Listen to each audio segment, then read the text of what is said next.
compounds law වලින් මම කියන්න පුළුවන් කියලා ඒක ඊට අමතරව මේක වෙන්න පුළුවන් bond stretching වෙන්න පුළුවන් bond bending වෙන්න පුළුවන් නැත්නම් hydrogen bonds නිසා මේ potential energy එක හැදෙන්න පුළුවන් ඒ වගේ දේවල් ගැන පොඩ්ඩක් මේ ඔළුවේ තියෙන්න ඕන මේ energy කියන concept එකෙන් තමයි මේකේ ඇත්තටම ගොඩක් දේවල් යන්නේ. එතකොට මුලින්ම කතා කරනවා දැන් මේ methods දැන් අපි quantum mechanics කියන එක පාවිච්චි කරන්නේ මොකක් හරි සමීකරණයක් දීලා නැත්නම් wave function එකක් දීලා කිසියම් particle එකක behavior එක විස්තර කරන එකක්. එතකොට අපි use කරනවා computational chemistry වල methods and algorithms කියන ඒවා. මුලින්ම දැන් මේ මට තේරෙන විදියට නම් පළවෙනි lecture 4ෙම අපිට උගන්වන්නේ concept කියන concept මේ docking වලට අදාළව තියෙන ඒවා තමයි මේ මෙච්චර මේ මුල lecture 4ෙම උගන්වන්නේ කියලා මට හිතෙන්නේ. ඔව් මේ මගේ මේ මං කියන ඒවයි වැරදි අඩුපාඩු තියෙනවා නම් අනේ චුට්ටක් මට කියන්න. මමත් මේකේ perfect එතකොට දැන් පළවෙනියටම methods and algorithms මේකේ use කරන methods and algorithms ගත්තහම පළවෙනියටම use කරන්න පුළුවන් quantum mechanical model එක. quantum mechanical model එකේ අපි කතා කරනවා වාසි සහ අවාසි කිහිපයක් තියෙනවා. ඊළඟට molecular mechanical model එක දෙවෙනියට අපි කතා කරනවා. තුන්වෙනියට අපි කතා කරනවා quantum mechanical model එකයි මේ molecular mechanics model එකයි දෙකම එකතුවක්. හතරවෙනියට අපි කතා කරනවා empirical or statistical කියන model එක. එතකොට quantum mechanical model එක ගත්තහම මේක quantum මේ mechanics තමයි පාවිච්චි කරන්නේ. ඒ කියන්නේ අපිට wave function එකක් දීලා ඒ wave function එකෙන් තමයි ඒ molecule එකේ නැත්නම් ඒ particle එකේ behavior එක විස්තර කරන්නේ. එතකොට මේක mathematical models මත තමයි මේක මේ තීරණය වෙන්නේ. ඒතකොට අපිට මේක 100% not accurate කියලා අත්‍තරම ගන්න පුළුවන්. එතකොට මේකේ වර්ග දෙකක් ප්‍රධාන වශයෙන් අපි කතා කරනවා ab initio method and semi empirical method කියලා. ab initio method කියලා කියන්නේ මේක ab initio method කතා කරොත් මම කිව්වා වගේ මේක quantum mechanical model එකක්. මේකේ අපි පාවිච්චි කරන wave function එක තමයි Hartree-Fock wave function එක. නැත්නම් HF wave function එක කියන එක තමයි පාවිච්චි කරන්නේ. එතකොට මේකේ තේරුම තමයි මේ ab initio method කියන එකේ Latin name එකක් from the beginning කියන එක තමයි මේකේ තේරුම. එතකොට මේක calculations වලට පාවිච්චි කරනවා. සාමාන්‍යයෙන් ab initio method ගන්නේ very small molecules වලට. සාමාන්‍යයෙන් atoms 1.50 අතර කියලා තමයි කියන්නේ.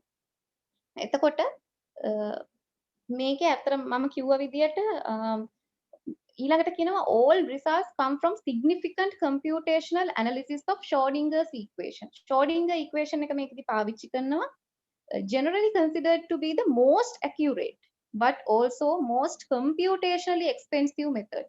මේක තමයි හරියටම හරියන method එක atoms 1.50 අතර තියෙන molecule එකකට අපිට පාවිච්චි කරන්න පුළුවන්. But this is really expensive computationally. මේකේ CPU time එක ගොඩක් යනවා. මොකද මේකේ දැන් molecule එකක behavior එක බලනවා කියන එක ඇත්තටම හරි අමාරු වැඩක්. එතකොට මේකට CPU time එක යනවා. Total computer time එක යනවා but most accurate. ඉලෙක්ට්‍රෝන ප්‍රමාණය molecule එකක වැඩි වෙන්න computing time එක යනවා ගොඩක්. ඊට පස්සේ අපි කතා කරනවා ab initio method එකෙන් පස්සේ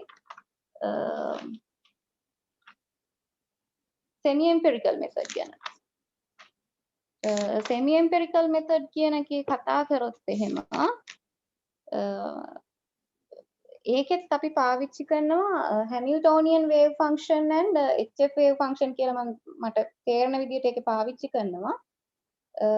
මේකෙදි විශේෂයෙන්ම බලන්න ඕන දැන් අපි ab initio method කියන එකේ තේරම electrons මොකක් හරි molecule එකක තියෙන සියලුම electrons ටික මේ අපි සැලකුවා. හැබැයි semi empirical method එකේ ඒ සියලුම ඉලෙක්ට්‍රෝන සලකන්නේ නැහැ. co-electrons විතරයි සලකන්නේ කියලා තියෙනවා. ඒ වගේම ඒකේ මේ කෝ ඉලෙක්ට්‍රෝන්ස් පමණක් සැලකීම නිසා මේකේ errors ඇති වෙන්න පුළුවන් සහ ඒ errors ඇතිවීම omit කරන්න පුළුවන් මේ ඒ කියන්නේ අයින් කරලා දාන්න පුළුවන් මේ parameters අපි set කරන්න ඕන කියලා කියනවා. එතකොට ab initio calculation එක මං කිව්වා very computationally expensive. CPU time එක ගොඩක් යනවා. but හැබැයි ab initio method එක very accurate. semi empirical calculation එක faster than ab initio calculation. හැබැයි disadvantage එක තමයි the result can be erratic and fewer properties can be predicted reliably.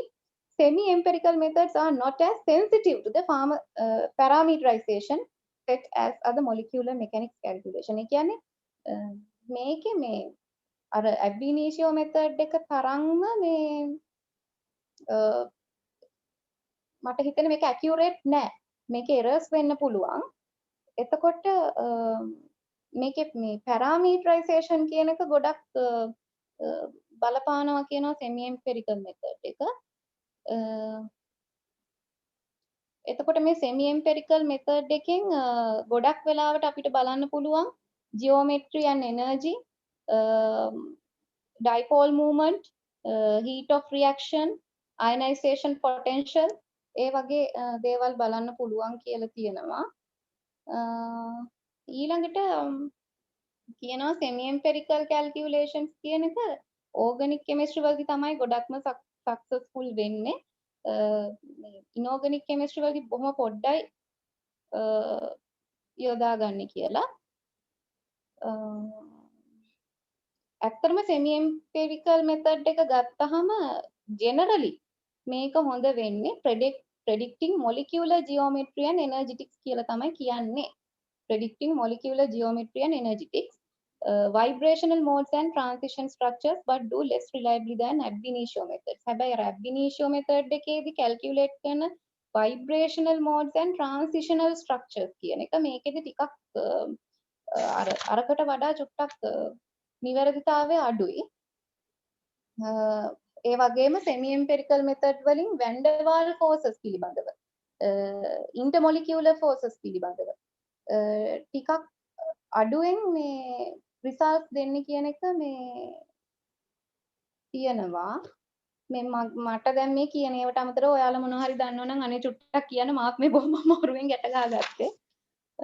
ඊළඟට තව එකක් කතා කරනවා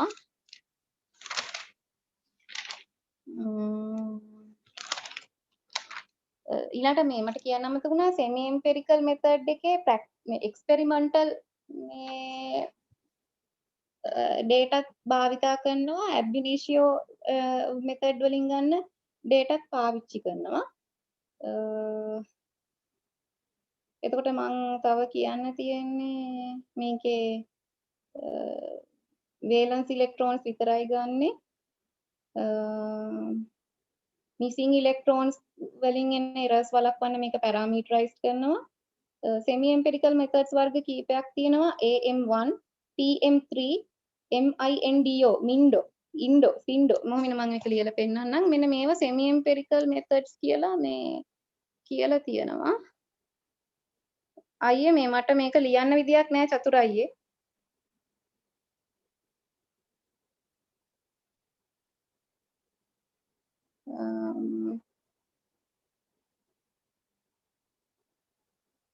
මෙන්න මේක පොඩක් ඉන්න.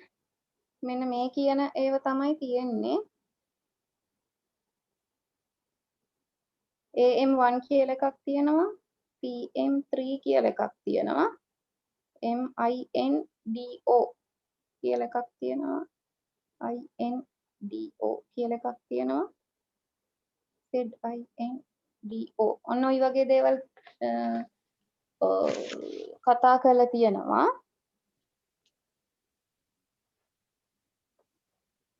ඊට පස්සේ කතා කරනවා density functional theory කියන එක ගැන. DFT density functional theory කියලා කියන්නේ මේක wave function එකක් suggesting a mathematical model which saying what happen in the molecule. It's not really existing.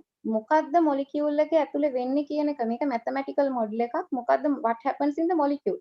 කියන එක තමයි මේක කියවෙන්නේ. Density tells where electrons are likely to exist.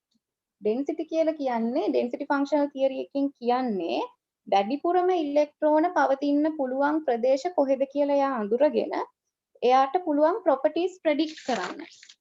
මොනවද කරන්න පුළුවන් properties predict කරන ඒවා? එයාගේ electronegativity කොහෙද තියෙන්නේ වැඩිපුර? hardness and softness කොහෙද තියෙන්නේ? reactivity indices කොහෙද තියෙන්නේ? ඒ වගේ දේවල් මෙයාට predict කරන්න පුළුවන්. ඒ වගේම මෙයාගේ energy calculate කරන්න පුළුවන් nuclei එකේ තියෙන Coulomb repulsion කියන එකෙන්. දැන් කෙනෙක්ට අහන්න පුළුවන් මොකක්ද ඇඩ්වාන්ටේජ් එක මේ ඉලෙක්ට්‍රෝන ඩෙන්සිටි කියන එක මේ පාවිච්චි කරන්න මේ ඩෙන්සිටි ෆන්ක්ෂනල් තියරි කියන එකේ වාසිය කියන එකට දීලා තියෙනවා the integrals for Coulomb repulsion need to be done only over the electron density මේ Coulomb repulsion කියන එක සලකන්න ඕන ඉලෙක්ට්‍රෝන ඩෙන්සිටි එක නිසා මේ අර වැඩිපුරම ඩෙන්සිටි තියෙන තැන්වල විතරයි කියලා තමයි මේ කියලා තියෙන්නේ density functional theory දැනගන්න ඕන. ඊළඟට කතා කරනවා අර මම කතා කරපු මේ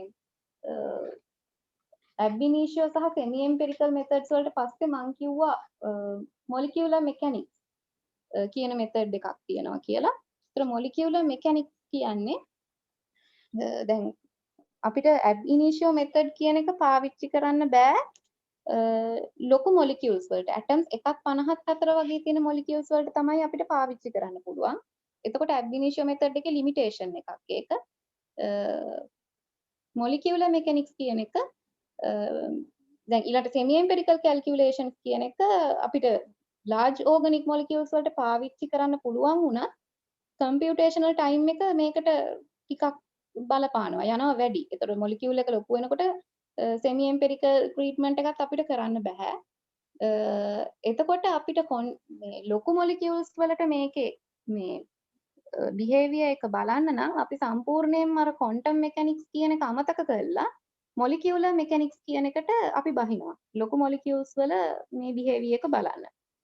එතකොට molecular mechanics වල energy expression එක කියන එක සම්පූර්ණයෙන්ම තියෙන්නේ simple algebraic equation for the energy of a compound.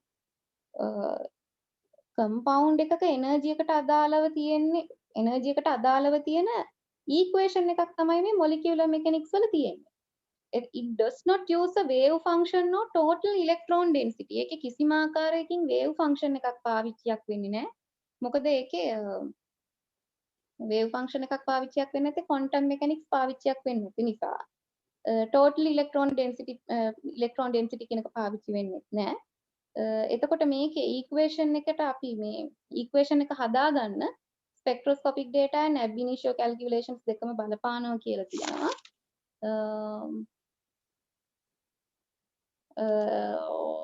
ඊළඟට molecular mechanics වල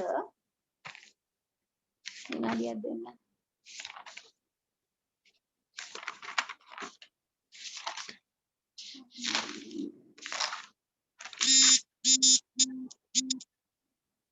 molecular mechanics වල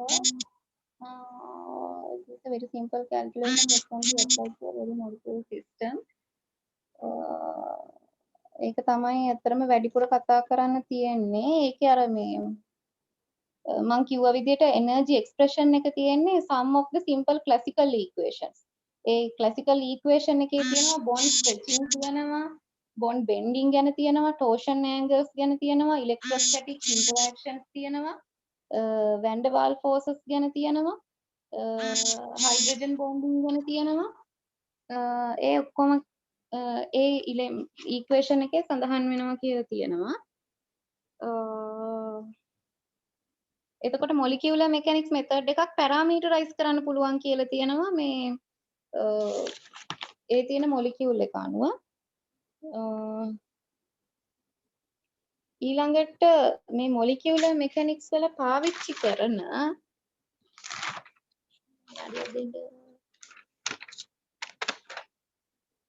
අනේ ඔයාලා දන්න මොනවා හරි තියෙනම් මට කියන්න මම දන්නෙත් නෑ හරියටම. ඔයාලා මේ ලෙක්චර්ස් වල අහගත්ත මොනවම හරි තියෙනම් මටත් කියන්න. මොකද මමත් මේක මේ බොහොම අමාරුවෙන් මේ පොත් බල බල ගැට ගහගෙන කියන්නේ. ඒ නිසා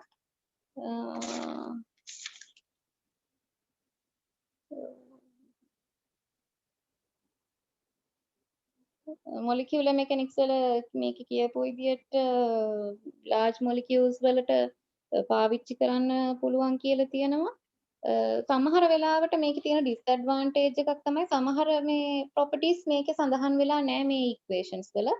electronic excited states කියන ඒවා වගේ සඳහන් වෙලා නැහැ. ඊළඟට molecular mechanics වලින් very easy to take graphic interfaces. practically ගත්තම graphic interfaces හරිම ලේසියෙන් හදා ගන්න පුළුවන්. ඊළඟට මේ molecular mechanics වල මේ අපි දැන් එක එක දැන් molecular mechanics වලින් අපි මේ විස්තර කරන්න හදන්නේ molecule එකේ behavior එකනේ. ඒතර molecule එකේ behavior එක විස්තර කරගන්න හදන මේ various අපි පාවිච්චි කරන මේ දේවල් වලට කියනවා force fields කියලා. එතකොට මේ force fields කියන ඒවා පාවිච්චි කරන්නේ මේ molecular mechanics එකේදී. එතකොට එක එක වර්ගයේ force fields තියෙනවා පාවිච්චි කරන්න පුළුවන්. මේකේ තියෙන විදියට force fields වර්ග කීපයක් තියෙනවා. MM2 කියලා එකක් තියෙනවා. MM3 කියලා එකක් තියෙනවා. MMFF කියලා එකක් තියෙනවා. එතකොට wide range of organic molecules. මේ organic molecules වලට පාවිච්චි කරන්න පුළුවන් molecular mechanics වල පාවිච්චි කරන්න පුළුවන් එක එක වර්ගයේ force fields වර්ග තමයි මේ තියෙන්නේ. ඊළඟට proteins වලට පාවිච්චි කරන්න පුළුවන් තව force field එකක් තියෙනවා amber කියලා එකක්. මට හිතෙන මේ උදාහරණ සර් දුන්නා. amber කියන force field එක පාවිච්චි කරන්න පුළුවන් proteins වලට.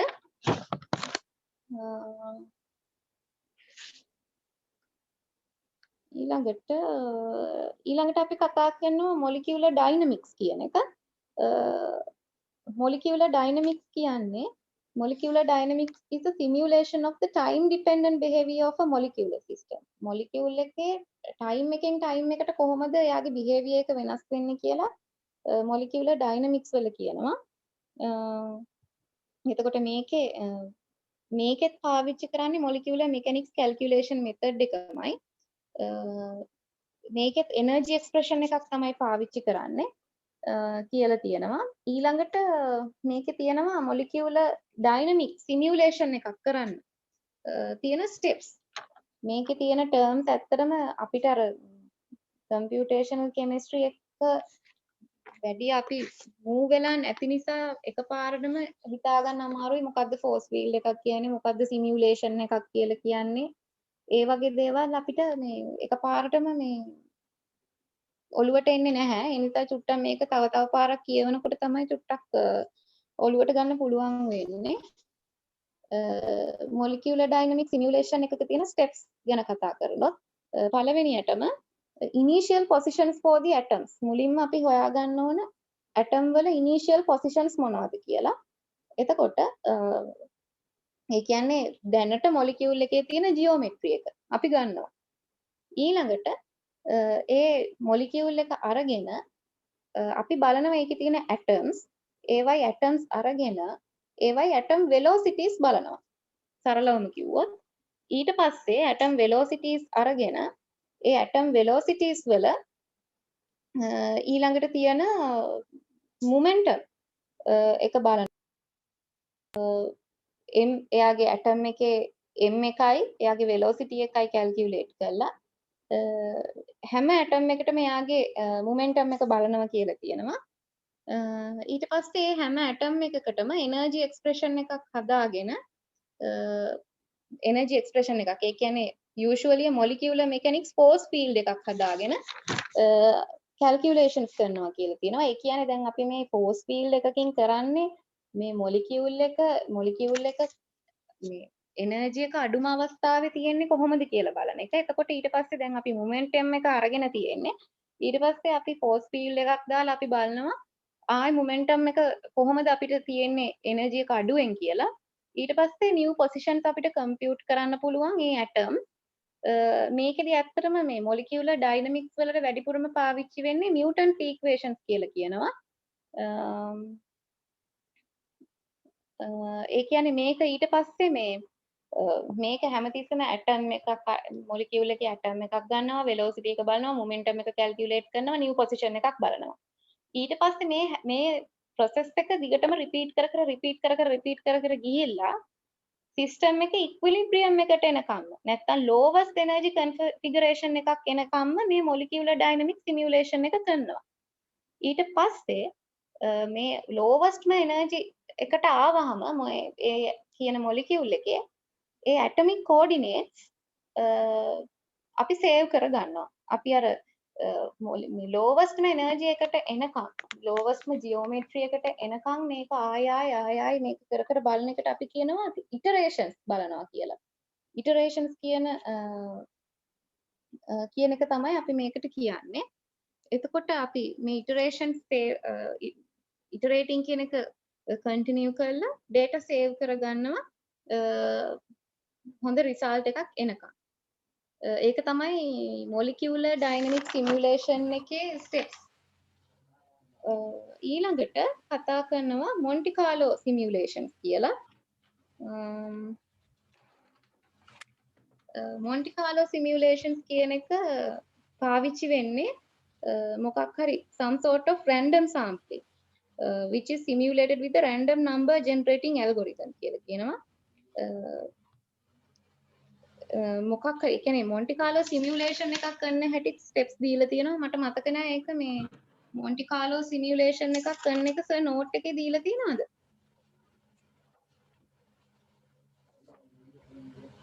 කවුරු හරි නෝට් එකක් තියෙන කෙනෙක් කියන්නකෝ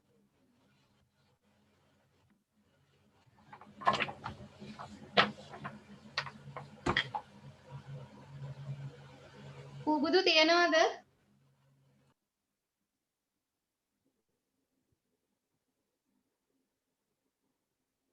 මොන්ටි කාලෝ සිමියුලේෂන් එකේ ස්ටෙප්ස්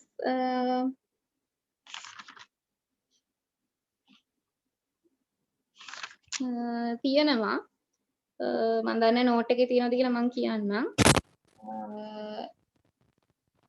එතකොට මොන්ටි කාලෝ සිමියුලේෂන් එකේ අපි බලන්නේ මොකක් හරි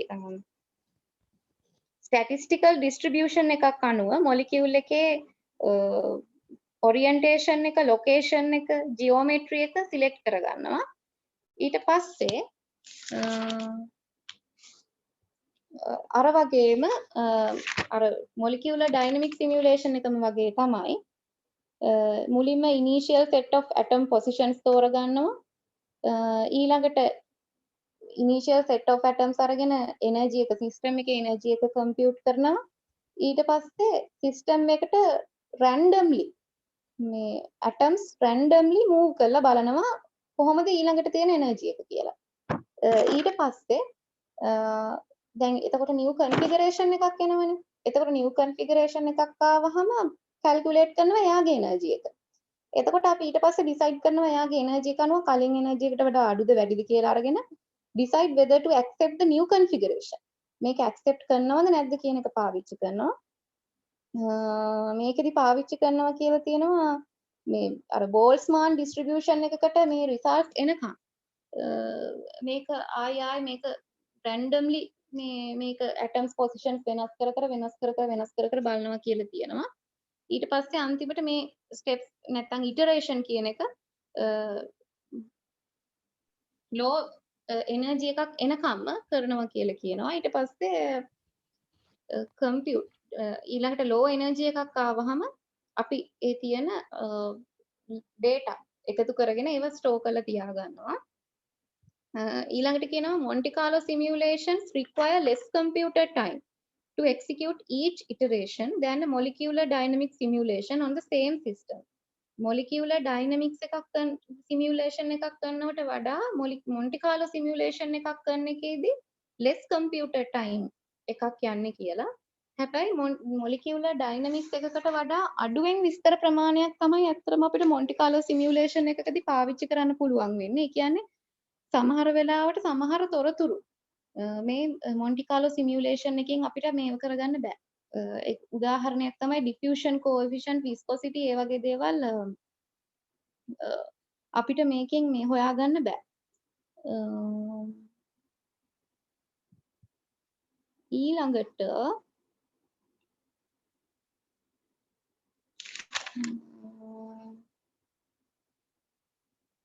දැන් මම කතා කරා මොලිකියුලර් ඩයිනමික්ස් කියන එක ගැන කලින් කතා කරා. මොලිකියුලර් ඩයිනමික්ස් එකේ කරන මොලිකියුලර් ඩයිනමික් සිමියුලේෂන් එකේදී කරන ස්ටෙප්ස් කතා කරා කලින්. එතකොට මොලිකියුලර් ඩයිනමික්ස් එකේ දැන් ඔය ස්ටෙප්ස් කර බලන්නේ අඩුම එනර්ජි එකක් තියෙන අවස්ථාව තමයි බලන්නේ. කිසියම් මොලිකියුල් එකක මෙච්චරක් මේ ඉටරේෂන්ස් කර බලන්නේ ඇටම් තෝරනවා, වෙලොසිටි බලනවා, මොමන්ටම් බලනවා, ආයි ඒක වෙනස් කරනවා, ඇටම් පොසිෂන් එක වෙනස් කරනවා, ආයි ඊට පස්සේ මොමන්ටම් බලනවා. ඔහොම බල අන්තිමට ලෝ එනර්ජි කන්ෆර්මේෂන් එකක් එනකම්ම තමයි ඕක කරන්නේ. එතකොට මේ මොලිකියුලර් ඩයිනමික්ස් වල අපි පාවිච්චි කරනවා ඇල්ගොරිතම් එකක්. ඒකට කියනවා සිමියුලේටඩ් ඇනීලින් කියලා. මොලිකියුලර් ඩයිනමික්ස් වල පාවිච්චි කරන ඇල්ගොරිතම් එකකට කියනවා සිමියුලේටඩ් ඇනීලින් කියලා. මේ සිමියුලේටඩ් ඇනීලින් එකේ කරන්නේ මුලින්ම හයි ටෙම්පරේචර් එකකින් හයි ටෙම්පරේචර් එකක් දෙනවා මොලිකියුල් එකට. හයි ටෙම්පරේචර් එක ටික අඩු කරගෙන ගිහිල්ලා ඒ ටෙම්පරේචර් එක කිසියම් අවස්ථාවකදී මෙයා දෙනවා ටෙම්පරේචර් එක අඩු කරගෙන යනකොට කිසියම් ජියොමෙට්‍රි එකක් ලෝ එනර්ජි එකක් තියෙනවා. අන්න ඒ අවස්ථාව තමයි ගන්නෙ මේ මොලිකියුලර් ඩයිනමික්ස් කැල්කියුලේෂන් එක. ඒතකොට මොලිකියුලර් ඩයිනමික්ස් සිමියුලේෂන් එකක් කරන්න පාවිච්චි කරන ඇල්ගොරිතම් එක තමයි සිමියුලේටඩ් ඇනීලින් කියලා කියන්නේ. එතකොට ඊළඟට කතා කරනවා පොටෙන්ෂල් එනර්ජි සර්ෆේස් කියන එකක් ගැන. මේ ලෙක්චර් එක මම සර් කරපු පිළිවෙලට නෙමෙයි කරන්නේ. මට එහෙම නෝට් එකක් හොයාගන්න බැරි වුණා. හැබැයි අර සර් කියවන්න කියපු පොතේ ඔය සමහර මට මතක වචන ටිකක් අරගෙන ඒක බලපු එක තමයි ඇත්තටම මම කරේ. මේ ඔයාලා පොඩ්ඩක් මේක තව කියවලා මේ හදාගන්න මම නිකන් දල අදහසක් දෙන්නම්.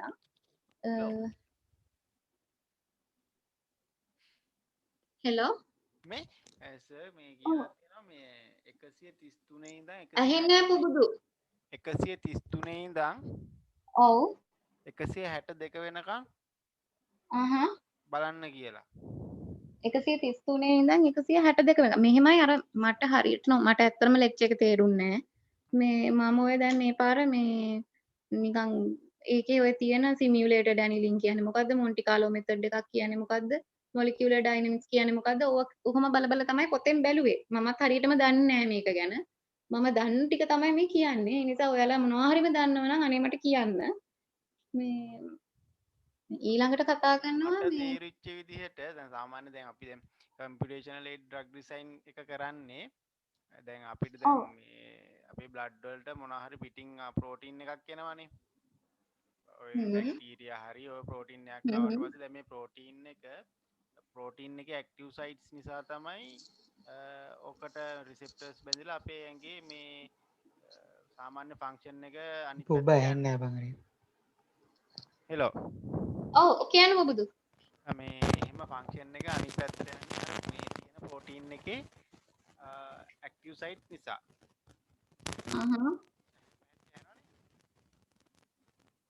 හෙලෝ ඔව් කියන්න බබුදු දැන් මේක කරන්නේ පුබුදු කියන්න ඒකේ ප්‍රෝටීන් එකට ඇක්ටිව් සයිට් එකට අපි ලිගන්ඩ් එකක් අපි හදනවා. හරි ෆයින් කරන එක තමයි කරන්නේ. දැන් මෙතනදී අපි ඇක්ටිව් සයිට් එකේදී අපි දැන් මෙතන මිනිමම් එනර්ජි එකක් අපි කතා කරනවානේ. මේව කරලා කරබල්ලා මිනිමම් එනර්ජි එකටනේ අපි මේ ඇක්ටිව් සයිට් එක මේ ප්‍රෝටීන් එකට බවුන්ඩ් වෙන්න හදන්නේ. කියන ඔරියන්ටේෂන් වෙනස් කර ඔතනදී ඩොකින් එක කියන්නේ දැන් කම්පියුටර් එකෙන් අර ඇක්ටිව් සයිට් එකට අපි හොයාගත්ත ලිගන්ඩ් එක දාලා ඒකේ ඔරියන්ටේෂන් මේ වෙනස් කරගෙන බලනවා මිනිමම් එනර්ජි එක තියෙන්නේ කොතනද කියලා. එතකොට දැන් අපි ඒක මිනිමම් එනර්ජි එක හොයන්නේ දැන් අපිට ඕනේ දැන් මේ ප්‍රෝටීන් එක ඩිඇක්ටිවේට් කරන්නනේ. ප්‍රෝටීන් එක ෆන්ක්ෂන් සයිට් එකට බොන්ඩ් කරලා ලිගන්ඩ් එක මේක ඩිඇක්ටිවේට් කරන්න ඕනේ. දැන් එතකොට දැන් ඔතන තරංගයක් එනවා මේ මෙතනට බැඳෙන්න ඇක්ටිව් සයිට් එකට. එතකොට තරංගයක් එනකොට එයාගේ දැන් මෙතන බොන්ඩිං එනර්ජි එක මෙතන අඩුම එක්කෙනා තමයි ඉක්මනට ගිහිල්ලා බැඳෙන්නේ. ඔව්. එතකොට අපි ලිගන්ඩ් එක මේ ජියෝමෙට්‍රි එකේ මේ එනර්ජි එක අඩුම අවස්ථාවට ගන්න ඒකයි. මම ඒ දැන් ඔය ඩොකින් එකේ මේ එනර්ජි මිනිමයිසේෂන් නැත්තම් කොන්ෆර්මේෂන් සර්චින් කරගන්න තියෙන මේ එක මෙතඩ් තමයි මම ඔය මට හිතෙන කලින් කිව්වේ මොලිකියුලර් ඩයිනමික්ස් කියන්නේ මේකයි මෙතඩ්ස් පාවිච්චි කරන්න පුළුවන් සිමියුලේටඩ් ඇනීලින් පාවිච්චි කරන්න පුළුවන් ඒකේ තියෙන මොලිකියුලර් ඩයිනමික්ස් එකේ ඊළඟට several force fields පාවිච්චි කරන්න පුළුවන් මොලිකියුලර් මෙකැනික්ස් වල නම් ඒ මට හිතෙනවා ඩොකින් වල කතා කරන ඔය එනර්ජි මිනිමයිසේෂන් සහ කොන්ෆර්මේෂන් සර්චින් කියන මේ එක ගැන තමයි මේකේ මේ මෙච්චර මේ ටර්ම්ස් කියන ඒවා විස්තර කරන්න කියලා මට හිතෙනවා. ඊළඟට දැන් කතා කරොත් එහෙම potential energy surface කියන එක ගැන කතා කරනවා. potential energy surface කියලා කියන්නේ මොකක් හරි table එකක් හරි නැත්නම් මොකක් හරි function එකක් which gives the energy for any location of the nuclei comprising a chemical system මොකක් හරි system එකක තියෙන ඒ මොලිකියුල් එකේ නියුක්ලියස් එක තියෙන ස්ථානය නියුක්ලියස් එක තියෙන තැන්වල potential එක බල හදන මොකක් හරි chart එකක් වගේ එකට තමයි potential energy surface එකක් කියලා කියන්නේ. table of data වෙන්න පුළුවන් analytic function එකක් වෙන්න පුළුවන් which gives the energy for any location of the nuclei comprising a chemical system. ඒක මට හිතෙන්නේ ප්‍රශ්න එකක් අහලා තිබ්බ මම දැක්කා what is a potential energy surface කියලා. ඒතර මොකක් හරි chemical system එකක නියුක්ලියස් තියෙන තැන් අරගෙන ඒ නියුක්ලියස් තියෙන තැන්වල එනර්ජි එක දිහා බලලා හදන ටේබල් එකක් හරි ඇනලිටිකල් ෆන්ක්ෂන් එකක් තමයි කියලා කියන්නේ. ඒ කියන්නේ මේ potential energy surface එකකින් හොඳටම විස්තර කරනවා conformers ගැන. මොනවද මේ conformer එකේ මේ එනර්ජි එක. මේ මොලිකියුල් එකේ මෙහෙම conformer එක තිබ්බහම අනිත් එනර්ජි එක කියන එක විස්තර කරනවා. ඒවයි isomers වල එනර්ජි විස්තර කරනවා. එයාලගේ energetically accessible motions විස්තර කරනවා. ඊළඟට geometries ඒගොල්ලන්ගේ ඒ කියන්නේ එක ඒ මොලිකියුල් එකේ geometries වල එක geometries වල එක එනර්ජි තියෙන තැන් තමයි මේ මට හිතෙන්නේ මේක විස්තර කරන්නේ නෙවෙයි ඒක විස්තර කරන්නේ. එතකොට මේ potential energy surface එකේ lowest energy minimum එකට අපි කියනවා global minimum කියලා. ඊළඟට සමහර තැන් තියෙනවා එනර්ජි එක මිනිමයිස් වෙන්න පුළුවන් but ඒක අඩුම එනර්ජි එක නෙවෙයි අපි ඒ වගේ තැන් වලට කියනවා local minima කියලා. ඒක මම පොඩ්ඩක් ඇඳලා පෙන්නන්නම්.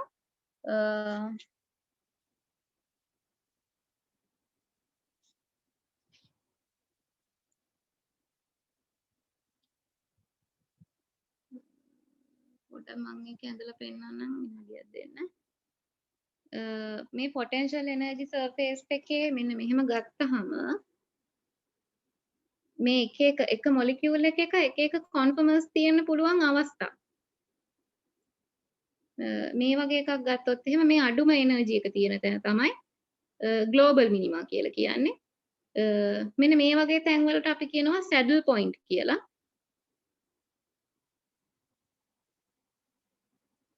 මේකෙත් එනර්ජි එක අඩුයි මේ අවස්ථාවේදී but අඩුම නෑ. මේ තරම් අඩු නෑ. ඒ නිසා අපි මේකට කියනවා local minima කියලා.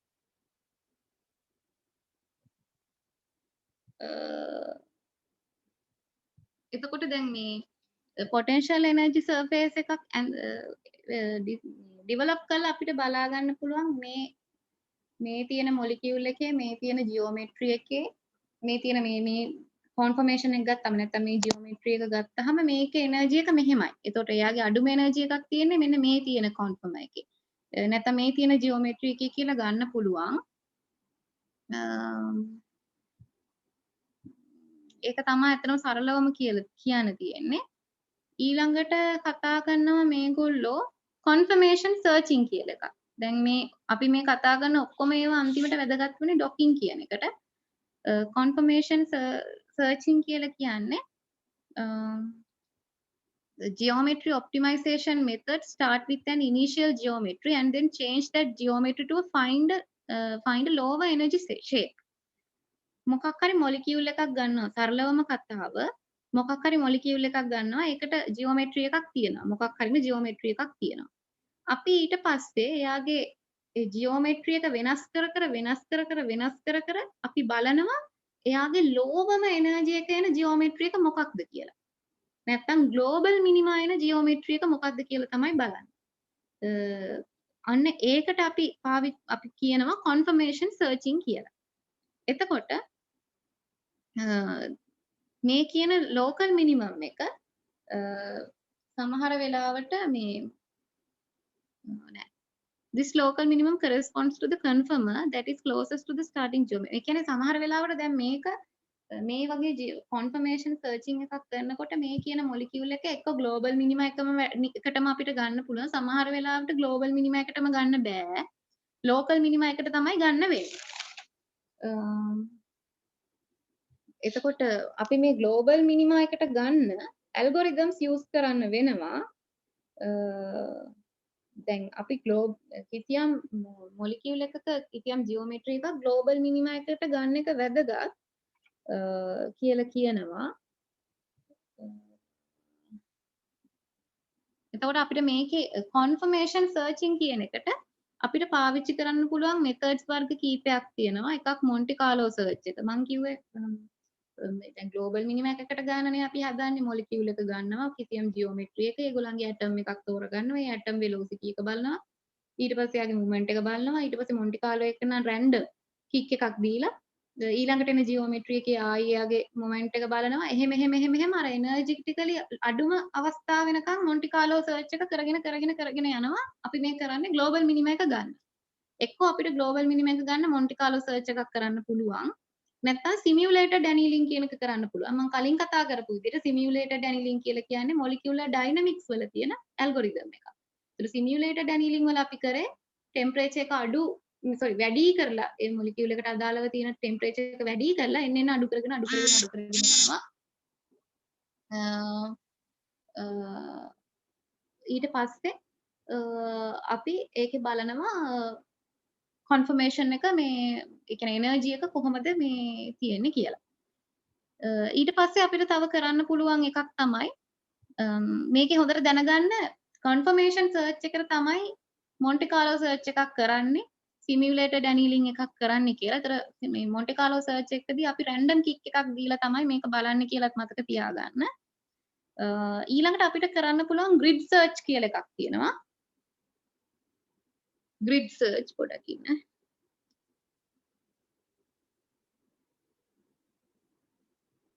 grid search කියලා එකක් කරන්න පුළුවන්.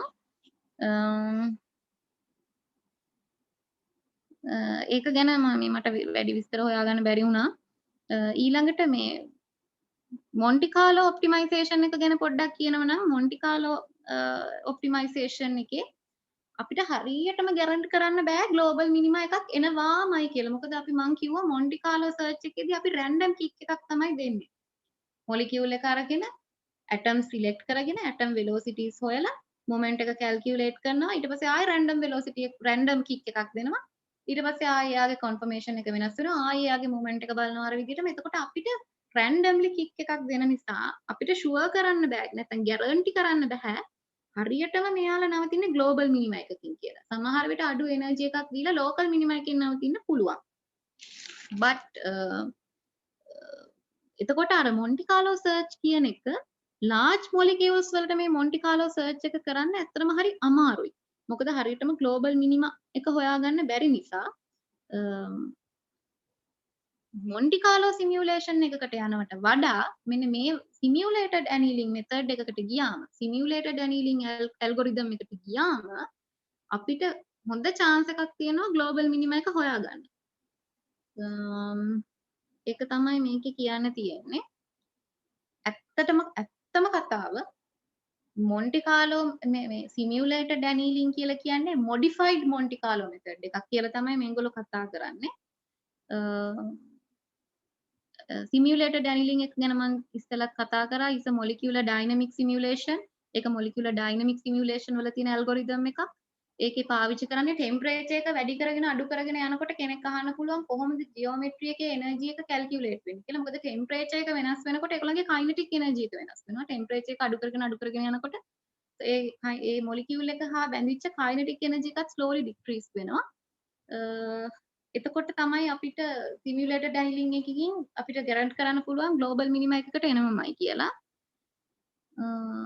හැබැයි මේකේ ප්‍රශ්නයක් තියෙනවා. most efficient one නෙවෙයි. ඉක්මනට හොයාගන්න බෑ simulated annealing එකකින් long computational time එකක් යනවා. එතකොට අපි very high temperature එකකින් පටන්ගෙන slowly cool down කරගෙන යන්නේ. එතකොට ටිකක් වැඩිපුර වෙලා යනවා කියන එක ගැන පොඩ්ඩක් හිතන්න ඕන. ඒක ටික තමයි මුලින්ම නිකන් terms ටික වගේ මට මේ කියලා දෙන්න තියෙන්නේ. තව එකක් තියෙනවා. Born open mirror approximation කියලා තියෙනවා. Born open mirror approximation කියලා කියන්නේ අපි මොකක් හරි මේක අදාළ වෙන්නේ ඇත්තටම මට හිතෙන්නේ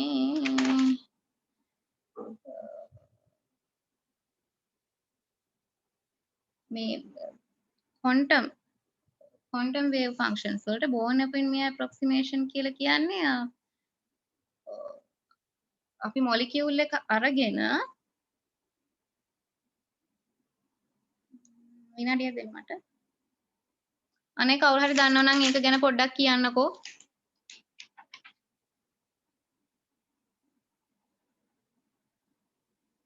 කවුරුවත් දන්නේ නැද්ද?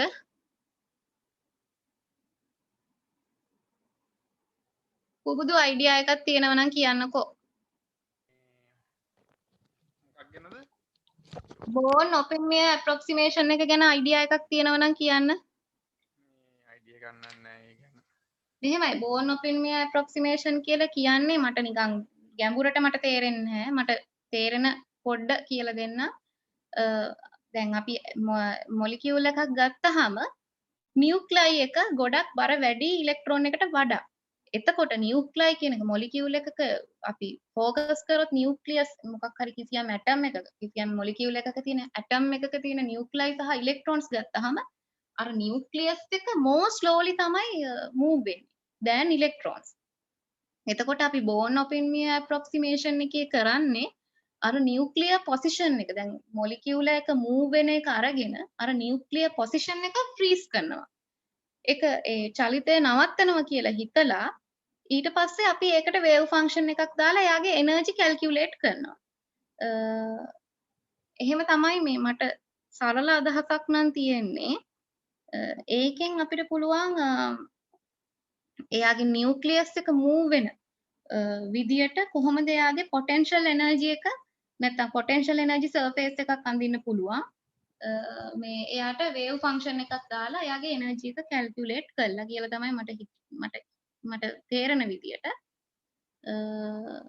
මේකෙදි අර මේ නියුක්ලියර් කෝඩිනේට්ස් ගන්න මේ නියුක්ලයි එකේ පොසිෂන් එක තමයි අපි බලන්නේ මේ කොහෙද තියෙන්නේ ඊට පස්සේ ඒ පොසිෂන් එක ෆ්‍රීස් කරලා වේව් ෆන්ක්ෂන් එකක් දාලා එයාගේ එනර්ජි කැල්කියුලේට් කරනවා කියලා විතරයි මට තේරෙන්නේ. මට එතනින් එහාට ඇත්තටම තේරෙන්නේ නැහැ.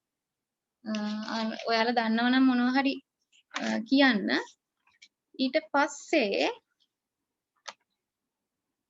ඔය ටර්ම්ස් ටික පොඩ්ඩක් දැනගන්න ඕන බේසික් ටර්ම්ස් ටික මොලිකියුලර් ඩයිනමික් මෙතඩ් ඩයිනමික් කියන්නේ මොකක්ද මොලිකියුලර් ඩයිනමික් සිමියුලේෂන් එකේ ස්ටෙප්ස් මොනවද ඊළඟට මොලිකියුලර් ඩයිනමික් සිමියුලේෂන් එකේ පාවිච්චි කරන මේ ෆෝස් ෆීල්ඩ්ස් මොනවද ඊළඟට මොන්ටි කාලෝ මෙතඩ් කියන්නේ මොකක්ද මොන්ටි කාලෝ මෙතඩ් එකෙන් කොහොමද අපි එනර්ජි කන්ෆර්මේෂන් සර්ච් එකක් කරන්නේ ඊළඟට සිමියුලේටඩ් ඇනිලින් කියන්නේ මොකක්ද සිමියුලේටඩ් ඇනිලින් එකේ කොහොමද අපි මේ එනර්ජි ස්ටේබල් කන්ෆර්ම් එක ගන්න ඒ වගේ ඒවා තමයි අපි දැනගන්න ඕනේ ඇත්තටම මේ ඊළඟට පොටෙන්ෂල් එනර්ජි සර්ෆේස් එකක් කියන්නේ මොකක්ද බෝන් ඔපින් මේ ඇප්‍රොක්සිමේෂන් කියන්නේ මොකක්ද ඔන්න ඔය වගේ මට හිතෙන්නේ පොඩි දේවල් ගැන අයිඩියා එකක් තමයි සර් බලන්නේ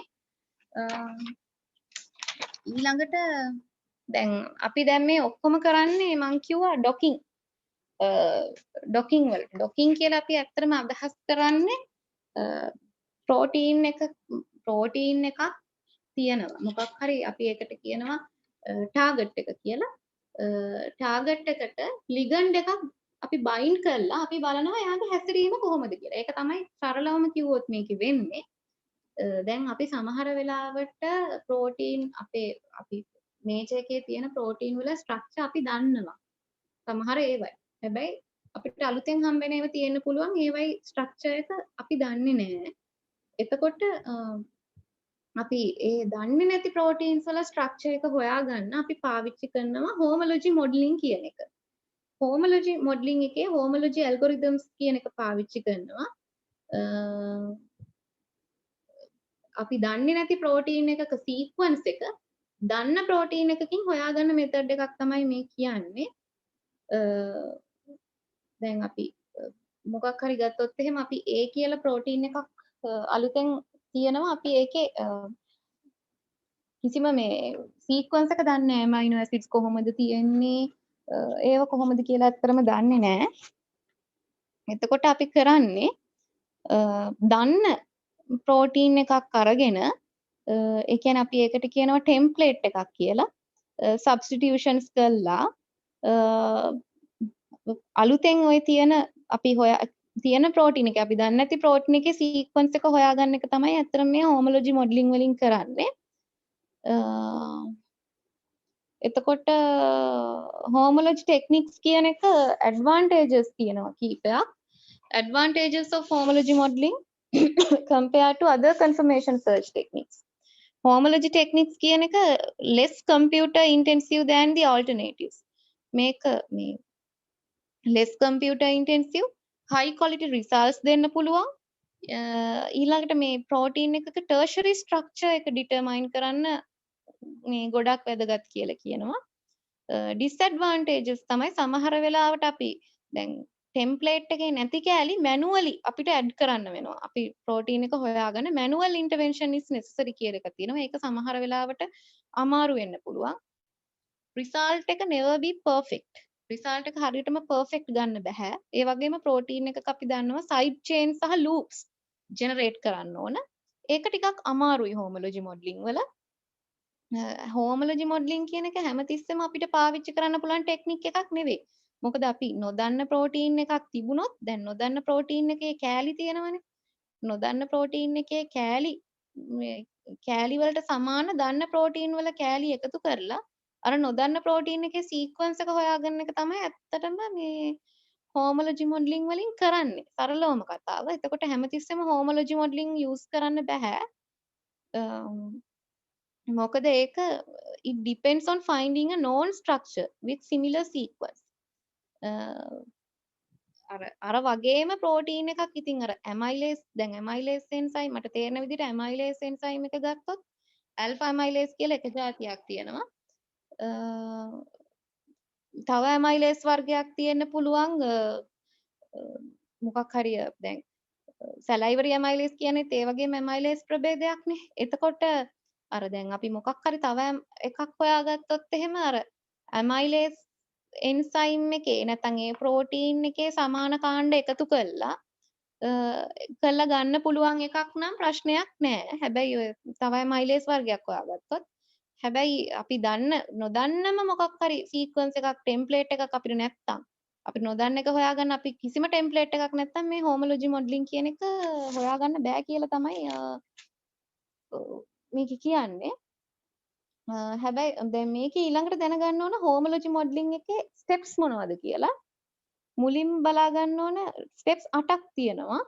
පළවෙනි එක ටෙම්ප්ලේට් රෙකොග්නිෂන්. ඔයාලට ඒ ටික ලියා ගන්න ඕනද? මම නෝට් එකක් අර මේ අතින් ලියපු නෝට් එකක් තිබ්බ පොතේ තියෙන කෑලි ඉම්පෝටන්ට් ඒවා ගහලා ඒකේ නම් තියෙනවා ස්ටෙප්ස් 8. ඒ 8 නම් ඕන.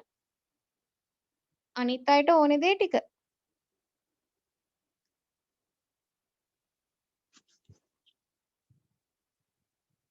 කවුරුවත් නැද්ද?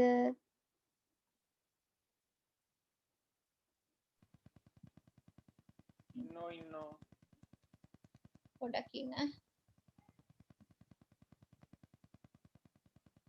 ඒකේ මම ෆොටෝ එකක් ගහලා එවන්න. පුබුදු ඕනද ඒක? මේ ෆොටෝ කෝපි කරගත්ත ෆොටෝ කොපි කරගත්ත නැති කට්ටිය ඉන්නවද? එහෙනම් හැමෝටම තියෙනවනේ ඒ ටික ඕනේ නැහනේ.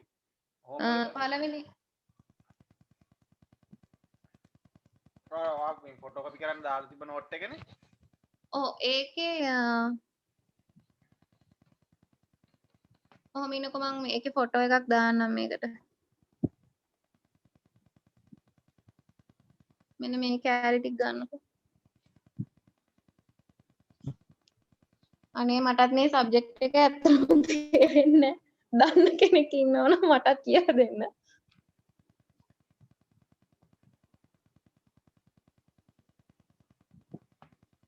විනාඩියක් දෙන්න මේකේ ෆොටෝ එකක් ගහලා මම දාන්නම්. එතකොට ඔයාලා ලියා ගන්න.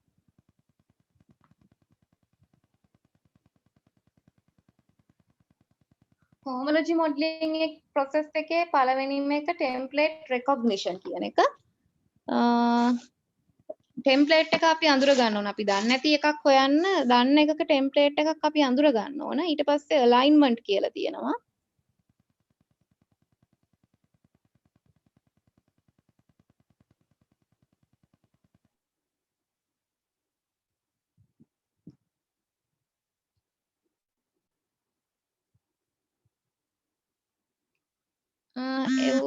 මම ෂෙයා කරා පොඩ්ඩක් බලන්නකෝ. පේනවද?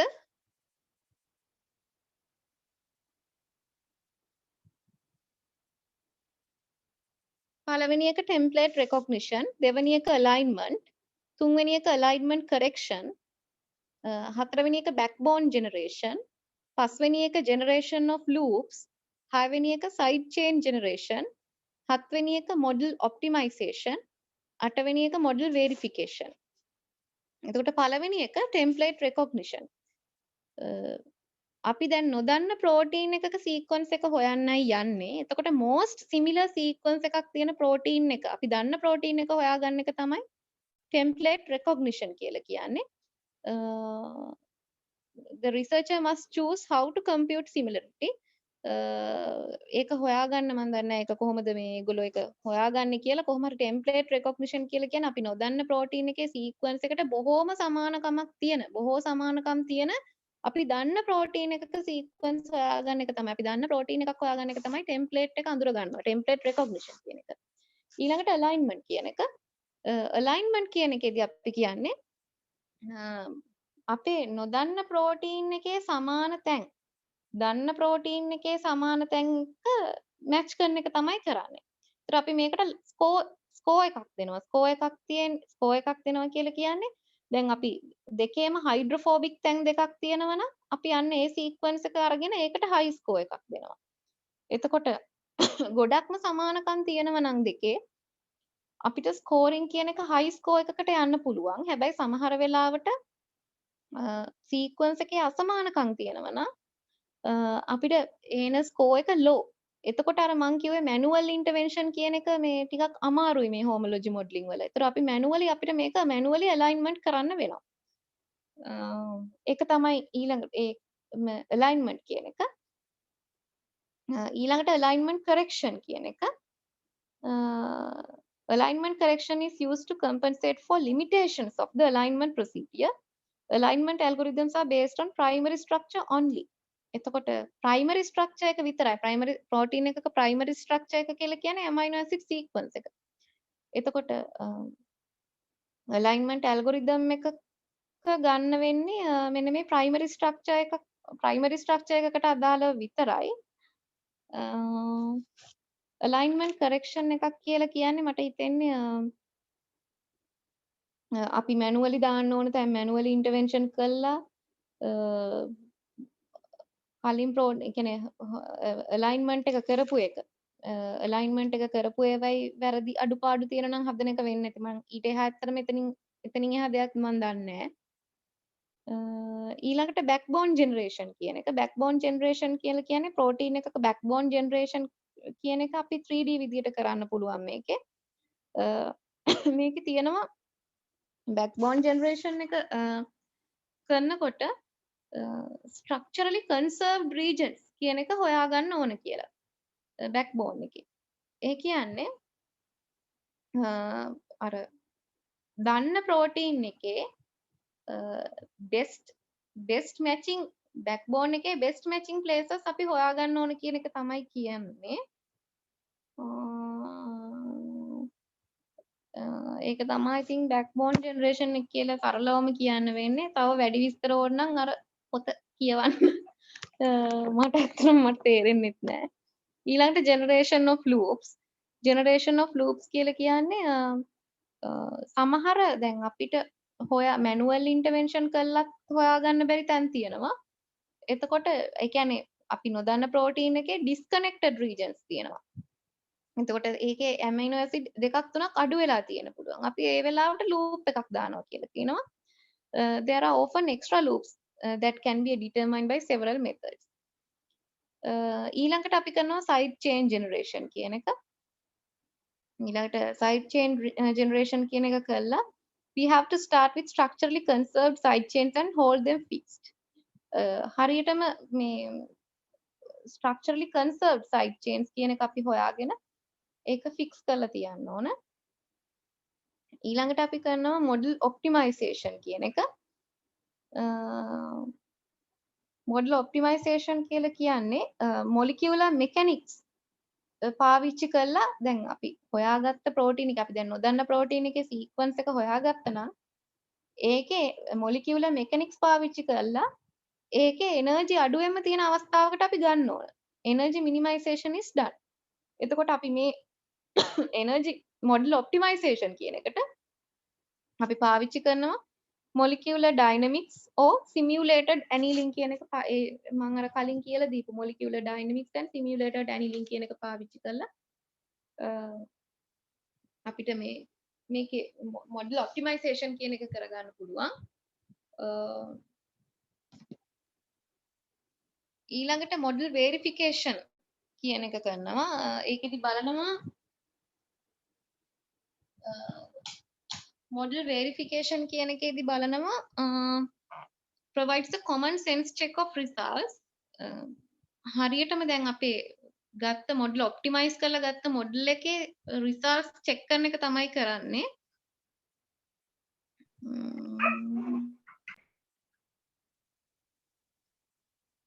මේකේ molecular mechanics methods පාවිච්චි කරොත් මේකේ කියනවා large amount of computation time එකක් ඕන කියලා.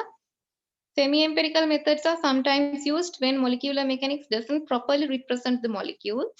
Ab initio methods are only viable for the very smallest molecule. අර මම කතා කරපු ab initio method දැන් මේකට පාවිච්චි කරන්න බෑ. මොකද ab initio method පාවිච්චි කරන්න ඕන very small molecules වලට. හැබැයි semi-empirical method සමහර වෙලාවට පාවිච්චි කරන්න පුළුවන්. ගොඩක් වෙලාවට අපි මේකෙදි පාවිච්චි කරන්නේ molecular mechanics methods කියන එක තමයි. ගොඩක් වෙලාවට මේ model verification එකෙදි පාවිච්චි කරන්නේ. දැන් confirmation searching වලදී හරියටම මෙයාගේ මේ model optimization කියන එකේදී computation time එක කියන එක හරිම critical. එතකොට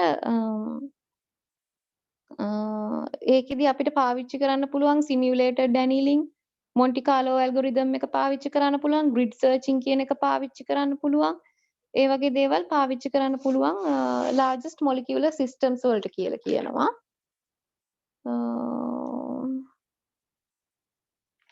සරලවම කිව්වොත් ඕක තමයි මුලින්ම කියලා දෙන්නේ.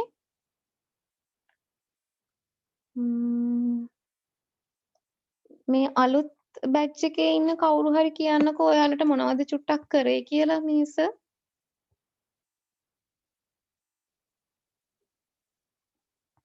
අලුත් බැච් එකේ ඉන්න කවුරු හරි ඉන්නව නම් කියන්නකෝ චුට්ටක්.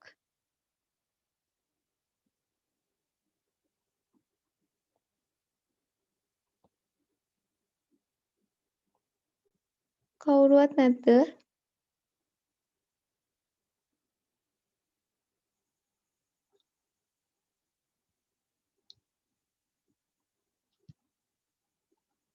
චතුරායියේ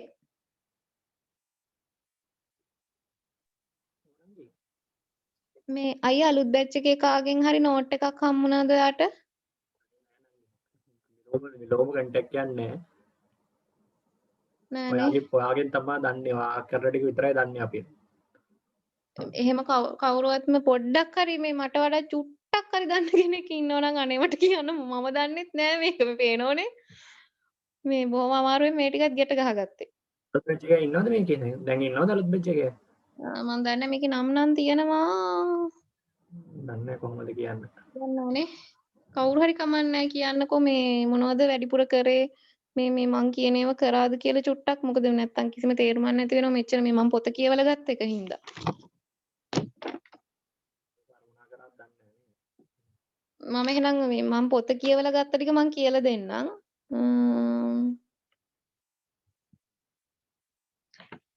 ඊළඟට කතා කරනවා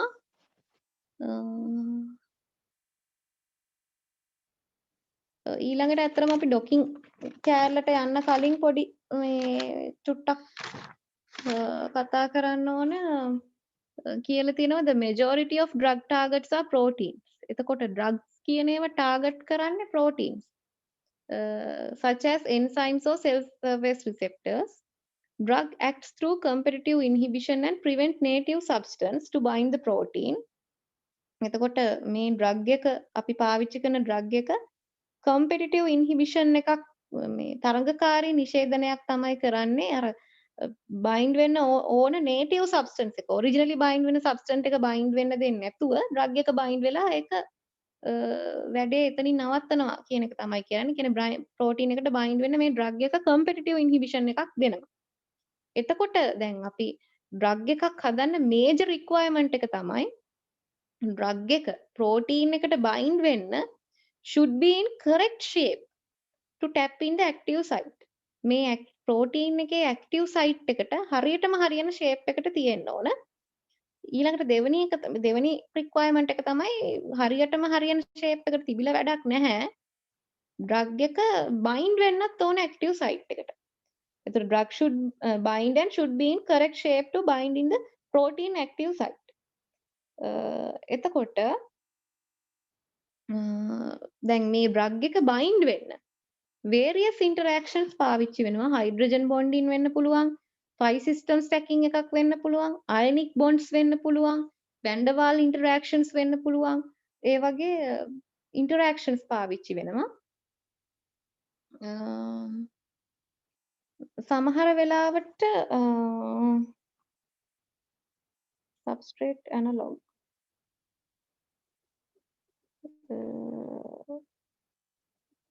එතකොට ඊළඟට a good drug will be sufficiently different from the native substrate that will not react with the target or be too readily metabolized by the body.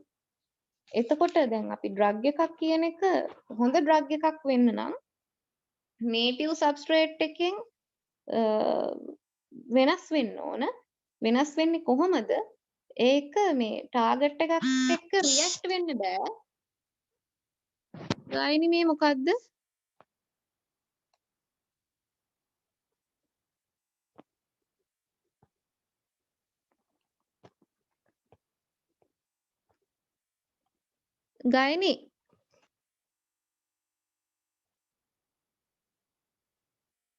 ගායනි ඔයා මට එව්වේ මේ ඩොකින් එකක්ද?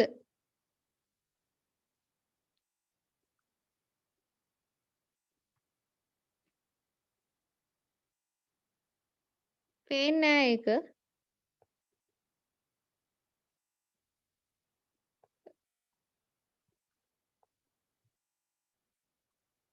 හරි දැන් මේ කතා කරේ good drug එකක් වෙන නම් sufficiently different from the native substrate that will not react with the target or be too readily metabolized by the body. readily metabolized වෙන්න ඕන body එකේ. ඊළඟට මේ අපේ target එකත් එක්ක react වෙන්නේ නැති වෙන්න ඕන. මට විනාඩියක් දෙන්න. ගායනි මේ නෝට් මොනවද?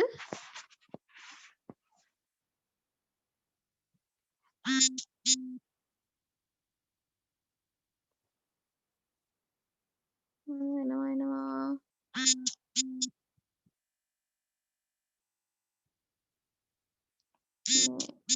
මේ නෝට් වගේක් එනවා මේ චතුරාර්ය මම ඔයාට ඒක WhatsApp දාන්න මේ ගායනි එව්වේ ඔයා ගාව තියනවද ඒ ටික?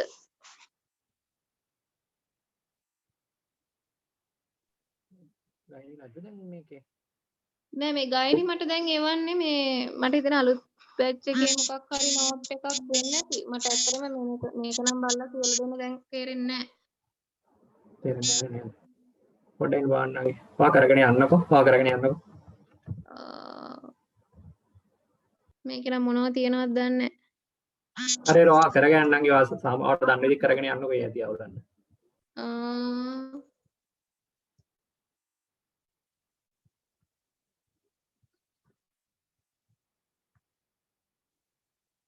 හරියක් දෙන්න.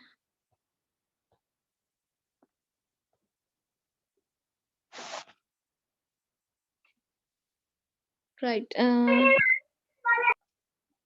ගායනි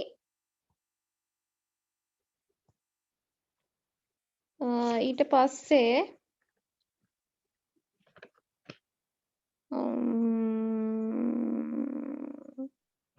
right එතකොට අපි කතා කරා drug molecule good drug එකක් මෙහෙම වෙන්න ඕන. To screen the positioning of drug in the active site, experimentally have to have a great effort. අපි හරියටම protein එකත් එක්ක drug එක bind වෙලාද කියලා කියන්න experimentally බලන්න නම් අපිට ලොකු උත්සාහයක් ගන්න ඕන. But computationally, fit and binding energy are much easier to analyze. අපි හරියටම මේක fit උනාද කියලා බලන්න හරිම ලේසි ඇනලයිස් කරන්න ප්‍රයිමරි ටූල් එක තමයි අපි මේකට පාවිච්චි කරන ඩොකින් කියන එක. එතකොට ඩොකින් කියන එකේදී ඩොකින් කියන්නේ automated algorithm positions the molecules in different orientations in the active site to find the lowest energy orientation. ඩොකින් කියන එකේ සරලම අදහස මෙච්චරයි. ප්‍රෝටීන් එකක් ගන්නවා දැන් අපි මොකක් හරි ඩ්‍රග් එකක් සෙට් බයින්ඩ් වෙන්නේ ප්‍රෝටීන් එකටනේ. ප්‍රෝටීන් එකේ ඇක්ටිව් සයිට් එක ගන්නවා. ඒ ඇක්ටිව් සයිට් එකේට drug molecule එක different orientations වලින් මේ තියලා බලනවා කොහොමද bond වෙන්නේ කියලා. ඒක algorithm එකක්. එතකොට මේක හරියට කොහොමද bind වෙන්නේ කොහොමද bind කරන්නේ මොනවා හින්දාද bind වෙන්නේ මේක bind වෙන්නේ නැති වෙන්න හේතු මොනවද binding energy කොහොමද calculate කරන්නේ අන්න ඒ වගේ දේවල් තමයි මේකේ docking වල මේ කතා කරලා මට හිතෙන්නේ තියෙන්නේ සමහර ප්‍රෝටීන් වල ඇක්ටිව් සයිට්ස් වලට අපි කියනවා specificity pockets කියලා. However, designing a drug to have a non-polar functional group ඕක තමයි මේ docking ගැන අපි මේ දැන් මෙතන කතා කරන්නේ නැතුව මට හිතෙනවා මේ ඊළඟට කතා කරොත් හොඳයි කියලා. මොකද ඩොකින් වලට කතා කරන්න ඩොකින් ගැන කතා කරන්න කලින් තව පොඩි දෙයක් කතා කරන්න තියෙනවා මේ සර් කියවන්න කියපු පොතේ ඩොකින් ගැන කතා කරන්න කලින් චුට්ටක් ඩොකින් ගැන පොඩ්ඩක් අර නිකන් අයිඩියා එකක් වගේ දීලා තියෙනවා. මේ ඩොකින් කියන්නේ මෙන්න මේ වගේ එකක් ඒ වගේ කියලා. ඒතර ඩොකින් ගැන අපි මේ දන්න සේරම ඊළඟට කතා කරමු. ඊළඟට මේ drug likeness කියලා කතා කරනවා. ඒතර අපි drug හැමදේම drug එකක් විදිහට අපිට පාවිච්චි කරන්න බෑ. එතකොට drug එකක් විදිහට පාවිච්චි කරන්න නම් ඒවට තියෙනවා මේ එක එක properties. එතකොට දැන් clinical trial එකක් කරනවට වැඩිය computationally මේක කලින් බලන්න පුළුවන් නම් මේක drug likeness එකක් තියෙනවද කියන එක අපිට අර labor effect එක මේ labor cost එක ගොඩක් අඩු කරගන්න පුළුවන්. එතකොට drug එකේ අපි බලන්න ඕන මොකක්ද ඒ drug එකේ size එක, shape එක, එයා මොනවද හදන bonds ඊළඟට ගොඩක් drugs වල මේ chiral centers තියෙනවා ගොඩක් molecule එක ගත්තාම ඊළඟට අපි pharmaceutics වල විශේෂයෙන්ම molecules වල racemic mixtures අපි පාවිච්චි කරන්නේ නැහැ. ඒකේ මේ පොතේ තියෙනවා මේ නිකන් ඒක හරි ඉන්ටරෙස්ටිං ෆැක්ට් එකක් මම නිකන් ඒක බැලුවා මේ thalidomide disaster කියන එක thalidomide කියලා කියන්නේ ඉස්සර මේ pregnant මට ඉතින් ආයෙත් දීපු බෙහෙතක් ඒකෙන් ගොඩක්ම මේ bone deficiencies ඒ කියන්නේ මේ උපත් ආබාධ සහිතව මේ ළමයින්ගේ උපත් සිදු වෙලා තියෙනවා. පස්සේ බලනකොට මේ thalidomide කියන එක ඇඟට ගියාම racemic mixture එකක් හදනවා කියලා කියනවා. ඒ කියන්නේ අර අපි drug වල මේ ගොඩක් concern කරන්න ඕන දේවල් තියෙනවා. එතකොට ඊළඟ drug එක lipophilic වෙන්න ඕන. ඊළඟට හැබැයි එක ගානට තියෙනුන ලිෆොෆිලික් වෙලාත් බෑ ගොඩක් ලිෆොෆිලික් වෙලත් බෑ අඩුවෙන් ලිෆොෆිලික් වෙලත් බෑ ඊළඟට ඩ්‍රග් එකකට තියෙන්න ඕන බයෝ අවේලබිලිටි එකක් තියෙන්න ඕන එෆිකසි එකක් තියෙන්න ඕන ටොක්සික් ඉෆෙක්ට් එකක් තියෙන්න බෑ සයිඩ් ඉෆෙක්ට්ස් අපිට ඊසිලි ඩිටර්මයින් කරගන්න පුළුවන් වෙන්න ඕන ක්ලිනිකල් ට්‍රයල්ස් කරලා ඊළඟට විශේෂම දේ තමයි should not possess drug drug interactions අඩු වෙන්න ඕන සහ ඕ නැති වෙන්න ඕන. එතකොට අපි මොලිකියුල් එකක් ඩ්‍රග් එකක්ද කියලා හරියටම බලා ගන්න ඩ්‍රග් ලයික්නස් කියන එක බලා ගන්න අපි පාවිච්චි කරනවා රූල් එකක් ලිපින්ස්කි රූල් කියලා. මේක නම් සර් කතා කරා මෙන්න මේක.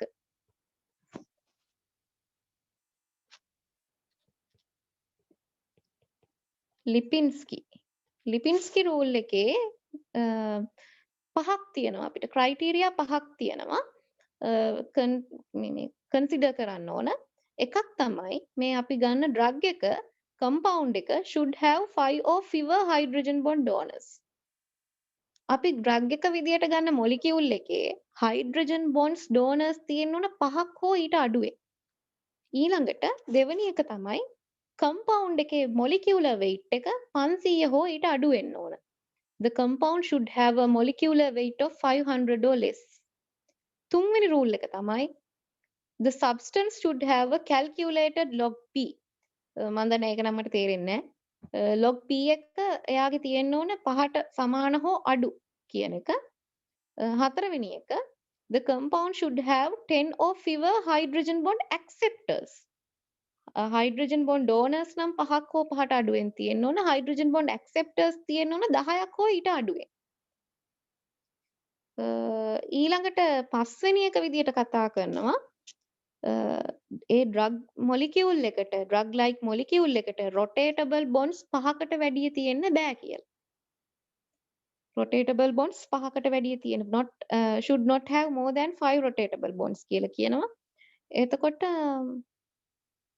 ඊළඟට මේ තව 6 වෙනි එකක් අමතර කරුණක් කතා කරනවා එකේ මේ ඩ්‍රග් එකක aqueous solubility එක -4 වලට වැඩිය අඩු වෙන්න ඕන කියලා මේක මට ඉතින් ලිපින්ස්කි රූල් එකේ අර ප්‍රධානම පහට අමතරව ගන්න එකක් ප්‍රධානම පහ නම් ඔයාලා මතක තියාගන්න ඕන මට හිතෙන්නේ ලිපින්ස්කි එක ගැන සර් ඉගෙනුවා අපේ බැච් එකට ඒක තමයි ඩ්‍රග් හැම මොලිකියුල් එකම ඩ්‍රග් එකක් විදිහට පාවිච්චි කරන්න බෑ ඩ්‍රග් එකක් විදිහට පාවිච්චි කරන්න මොලිකියුල් එකකට ඩ්‍රග් ලයික්නස් එකක් තියෙන්න ඕන ඒක තමයි මේ කතා කරන්නේ එතකොට ඊළඟට අපි පාවිච්චි කරනවා මේ ඊළඟට අපි කතා කරන්න යන්නේ techniques of determining protein structure. ඒතර protein structure එක බලා ගන්න පුළුවන් structures මොනවද කියලා මේකේ ප්‍රධාන වශයෙන්ම දෙකක් කතා කරනවා X-ray crystallography and NMR 2D NMR කියන එක තමයි කතා කරන්නේ. ඊළඟට තව එකක් කතා කරනවා homology modeling ගැන මෙතන ආයි කතා කරනවා. එතකොට techniques of determining protein structure පළවෙනි එක කතා කරොත් X-ray crystallography.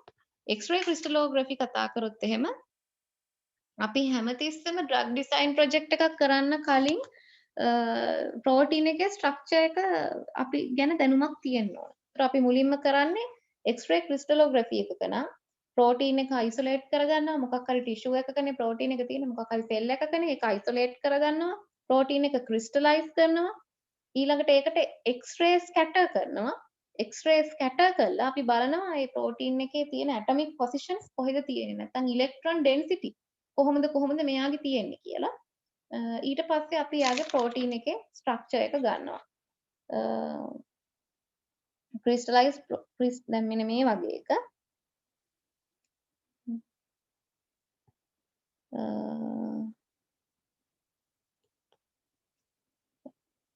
දැන් crystallize කරපු protein එක මෙහෙම අපි ගත්තොත් මේකේ තියෙනවා අපි X-ray එකක් මෙතන කියවනවා එතකොට අපි මෙතන මෙයාගේ scatter මෙයාගේ atom position scatter වෙනවා මේ තැන එතකොට ඒ scatter වෙන positions අපිට බලලා අපිට බලා ගන්න පුළුවන් electron density map එකක් හදා ගන්න පුළුවන් electron density map එකක් හදාගත්තයින් පස්සේ අපිට protein එක model කරගන්න පුළුවන් සමහර වෙලාවට මේ X-ray crystallography වල disadvantages තියෙනවා. සමහර proteins තියෙනවා crystalline වෙන්නේ නැහැ. ඒතර මේකෙන් අපිට බලා ගන්න බෑ. මෙතන crystalline එකක් වෙන්නේ නැත්නම් බලා ගන්න බෑ. membrane bound proteins විශේෂයෙන් බලා ගන්න බෑ. ඊළඟට hydrogen atoms කියන එක detect වෙන්නේ නැහැ. මොකද hydrogen atoms වටේට ලොකු electron density එකක් නැහැ. ඒතර මේ වගේ මෙතන electron density එක පෙන්වන්නේ නැහැ hydrogen atoms වල. ඊළඟට සමහර coordinates missing වෙනවා. සමහර amino acids miss වෙන්න පුළුවන්.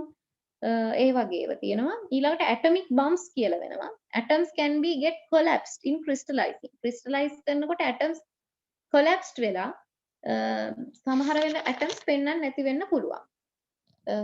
එතකොට සමහර වෙලාවට ඔය මේ bond lengths වෙනස් වෙන්න පුළුවන්. ඒ කියන්නේ before crystallizing angstrom 1.5ක් තියෙනවා atomic bombs නිසා. සමහර වෙලාවට after crystallizing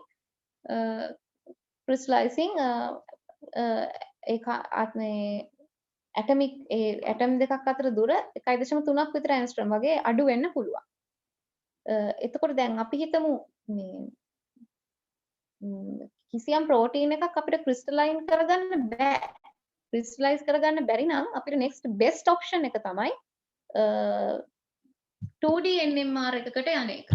2D NMR එකක් කරගන්න බැරි නම් අපි යන්න ඕන homology modeling එකට. homology modeling එක ගැන මම කලින් කතා කරා. ඒක දැන් අපි මේ drug design project එකකට යන්න කලින් protein එකේ structure තමයි කරන්නේ.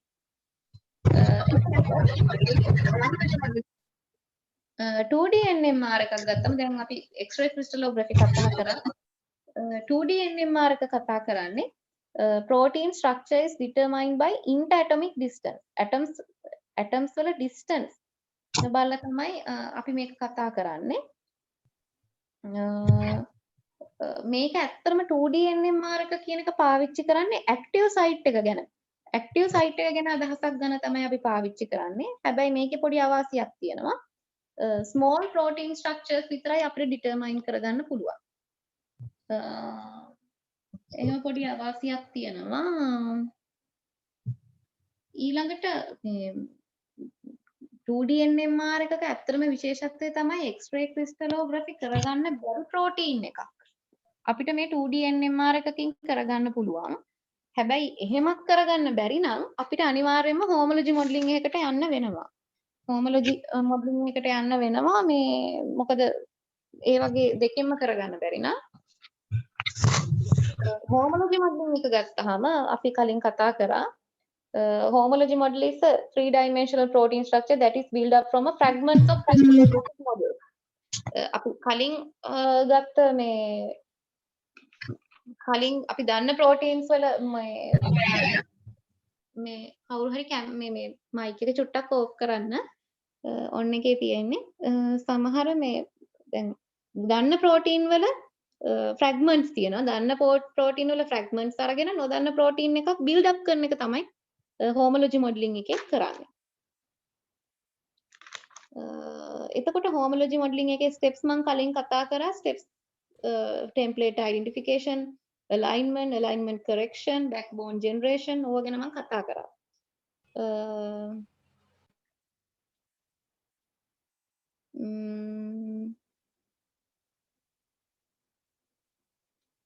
ඇත්තටම කතා කරොත් මොකක් හරි මේ මොලිකියුල් එකකට දැන් මොලිකියුල් එක නෙමෙයි ඇත්තටම ස්මෝල් ප්‍රෝටීන් එකක් ගත්තොත් ඒකට ab initio method එකක් කරනවට වැඩිය හොඳයි homology modeling එකකට යන එක කියලා තමයි මේ කියලා තියෙන්නේ. ඊළඟට කවුරු හරි මට කියනවද protein folding කියන එක සර් කතා කරාද කියලා? protein folding කියන එක සර් කතා කරලා තියෙනවද? ජිනාලි මං අර ඔයාට එවපු නෝට් එකේ තියෙනවා සර් කරලා තියෙන ටික. ඒක මට දැන් නම් බලන්න වෙලාවක් නැති වෙයි මේ ගායනී මේ කවුරු හරි අලුත් බැච් එකේ ඉන්නව නම් කවුරු හරි කෙනෙක් protein folding කරලා තියෙනවද කියලා මට චුට්ටක් අහලා කියන්න. එහෙම දන්නේ නැහනේ. protein folding කියන එකත් මම කියන මම දන්නේ නැහැ සර් කරලා තියෙනවද නැද්ද කියලා මම මේ පොතෙන් හොයාගත්තේ.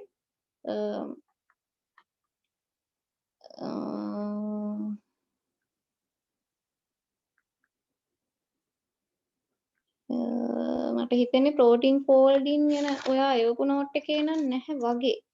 ප්‍රෝටීන් ෆෝල්ඩින් අපි ඕන මම ඕන වුණොත් ඒකේ මේ නෝට් එක එවන එක මට හොඳයි මොකද නැත්තම් මේ අපරාධ නිකන් කරාගෙන.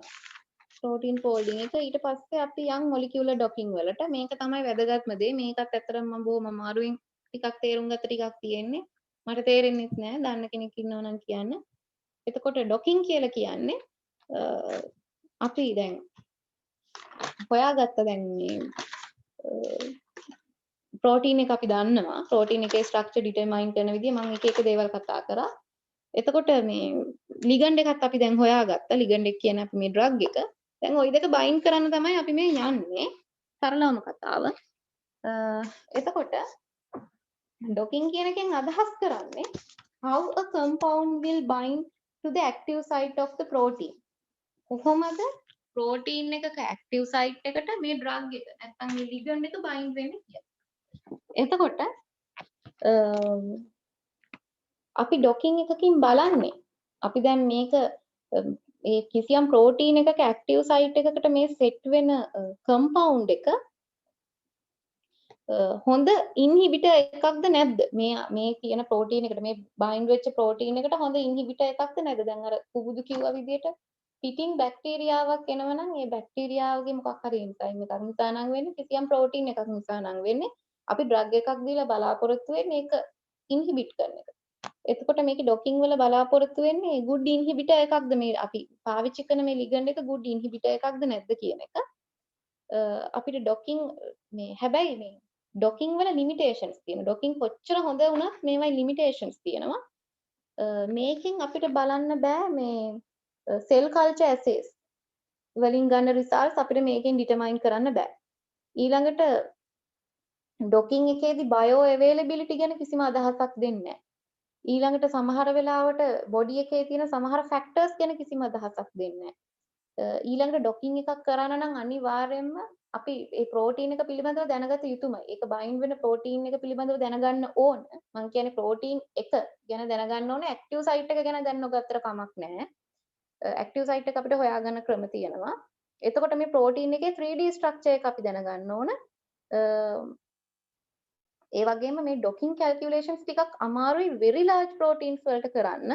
එතකොට very large molecules වලට අපි මේක කරන්න නම් pharmacophore කියන method එකට යන්න ඕන. මට හිතෙන්නේ pharmacophore ගැන කතා කරා. හැබැයි මට pharmacophore නම් බලන්න වෙලාවක් නැති වුණා. ඩොකින් වලින් මම බලපු ටික ඉවර වෙනවා. දැන් මේ ඩොකින් ගත්තාම ඩොකින් වල ප්‍රධාන වශයෙන් අපි වැඩ දෙකක් කරනවා. එකක් තමයි සර්චින් ඇල්ගොරිතම්. එකක් අපි බලනවා. ඩොකින් වල ප්‍රධාන වශයෙන් වැඩ දෙකක් කරනවා. පළවෙනි එක සර්චින් ඇල්ගොරිතම්. දෙවෙනි එක ස්කෝරින් ෆන්ක්ෂන්. සර්චින් ඇල්ගොරිතම් කියලා කියන්නේ මේ දැන් ප්‍රෝටීන් එකේ ඇක්ටිව් සයිට් එක ගන්නවනේ. ප්‍රෝටීන් එකේ ඇක්ටිව් සයිට් එකට ලිගන්ඩ් එක ගිහිල්ලා නැත්නම් අපේ ඩ්‍රග් එක ගිහිල්ලා බයින්ඩ් වෙන ආකාරය අපි හොයනවා. සර්ච් කරනවා. කොහොමද මේ මොන කන්ෆර්මේෂන් එකෙන්ද මේක බයින්ඩ් වෙන්නේ? සර්චින් ඇල්ගොරිතම් කියන්නේ ඒක. ස්කෝරින් ෆන්ක්ෂන්. ස්කෝර් ලකුණු. අපි එක එක දේවල් ඩිපෙන්ඩ් කරගෙන ඒ බයින්ඩ් වෙන විදියට ස්කෝර් කරනවා. එනර්ජි තමයි අතරම මේකෙත් බලන්නේ. බයින්ඩින් එනර්ජි from docking මේ බයින්ඩින් එනර්ජි එක තමයි බලන්නේ. ඒතර අපි බලනවා රෑන්ක් කරනවා. බෙස්ට් ඔරියන්ටේෂන් එක මොකක්ද? මේ මොලිකියුල් එක වම් පැත්තට හැරිලා තිබ්බොත් මොකක්ද ස්කෝර් එක? ස්කෝරින් මේ සර්චින් ඇල්ගොරිතම් එකකින් ගත්ත මේ ඔරියන්ටේෂන් එකේ තිබුණොත් මොකක්ද ස්කෝර් එක? එහෙම කියලා තමයි අපි බෙස්ට් ඔරියන්ටේෂන් එක බලන්නේ.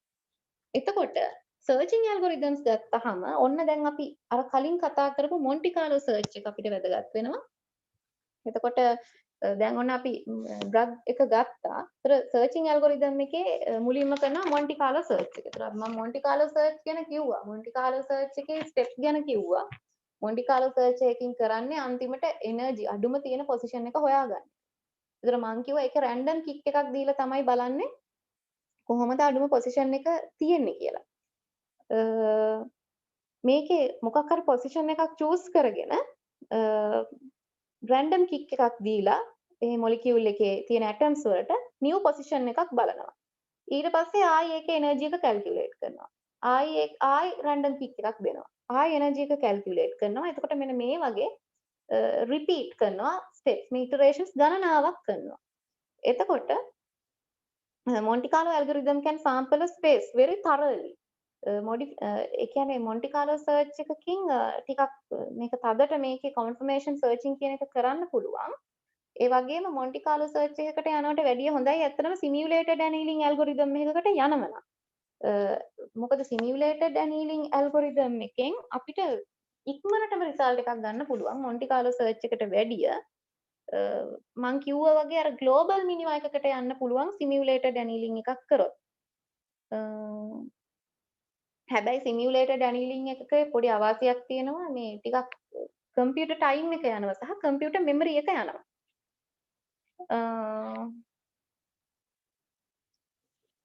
ඊළඟට දැන් මම කතා කරේ confirmation algorithm ගැන.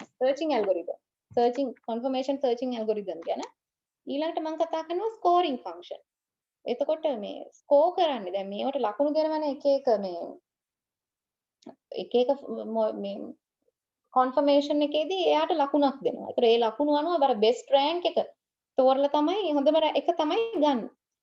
Simplest scoring functions are simply a quantification of how well the ligand fits in the active site. හොඳටම කොහොමද bind වෙන්නේ කියන එක තමයි ඇත්තටම මේකෙන් තෝරන්නේ. Ideally අපි score කරන්නේ free energy of binding කියන එක පදනම් කරගෙන තමයි අපි ඇත්තටම මේක score කරන්නේ. Many docking programs don't allow to get the binding energies of covalent ඒක මම පස්සේ කියලා දෙන්න. එතකොට දැන් docking වර්ග කීපයක් තියෙනවා. ඒතර මම කතා කරා මුලින්ම searching algorithm එක පාවිච්චි කරනවා ඊළඟට scoring function එක පාවිච්චි කරනවා. ඒ දෙක තමයි ප්‍රධාන වශයෙන්ම docking එකක අපිට දකින්න පුළුවන් වෙන්නේ. docking වර්ග කීපයක් තියෙනවා. පළවෙනි එක rigid docking කියන එක. rigid මම ඒක ලියන්න.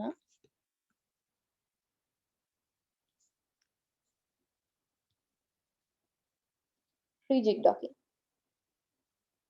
rigid docking කියලා කියන්නේ target structure එකයි ligand structure එකයි දෙකම constant, keep constant. දැන් අපි මෙහෙම ligand එක target structure එක මෙහෙම ගන්නවා.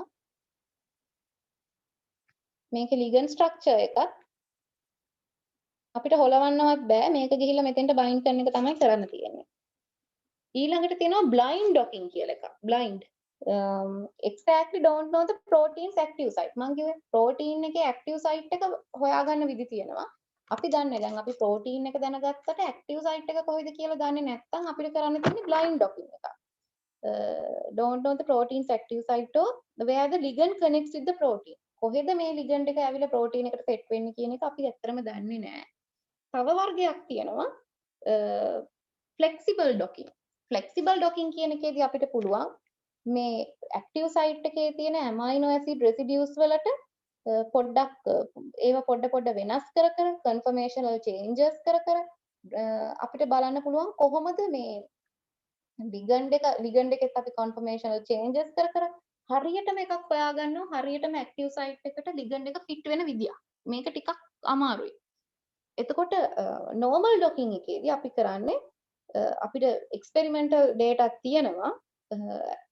අපි active site එක එහෙමම තියාගෙන පොඩක් ligand එක චුට්ටක් එහෙම කරලා confirmation එක කොහොම හරි වෙනස් කරලා active site එකට හරියන විදියට active site එකට set කරගන්න එක තමයි අපි normal docking එකේදී කරන්නේ. එතකොට අපි protein එකක් ගත්තාම මේකේ දැන් මෙන්න මෙහෙම ඇන්දොත් එහෙම මෙන්න මේක තමයි මේකේ තියෙනවා amino acid residues. මේක තමයි active site එක. එතකොට active site එකේ තමයි ligand එක bind වෙන්නේ. ඒක ප්‍රශ්නයක් නෑ. එතකොට අපි මෙන්න මේකේ active site එකේ තියෙන මෙන්න මේ residues amino acid residues වර්ග දෙකක් තියෙනවා. එකක් තමයි binding residues.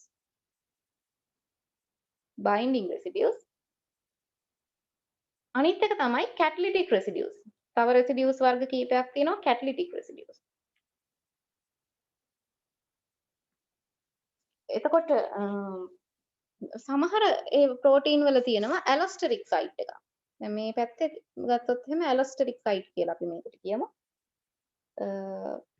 allosteric site එකටත් ligand එක bind වෙන්න පුළුවන්. ප්‍රශ්නයක් නැහැ.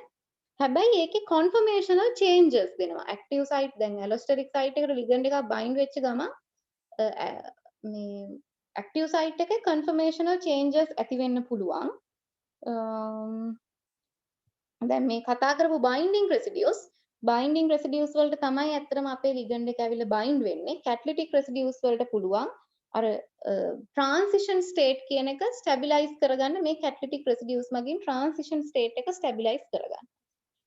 ඊළඟට අපි දැන් docking එක කරන්න කලින් අපි මුලින්ම protein එකේ structure එක හොයාගන්න ඕන protein data bank එකකින්. protein data bank එකකින් අපි හොයාගෙන ඒකේ තියෙනවා resolution value එකක්. resolution value එක ටිකක් අඩු කරගන්න ඕන. ඒකේ පොඩක් practical එක මේ YouTube එකේ වීඩියෝ තියෙනවා. මම මේ අපේ group එකට YouTube වීඩියෝ එකක් දාලා තියෙයි. ඒකේ practical එක කරන්නේ කොහොමද කියලා තියෙනවා. ඒක චුට්ටක් බලන්න. ඒකේ resolution value එක අඩු කරගන්නවා.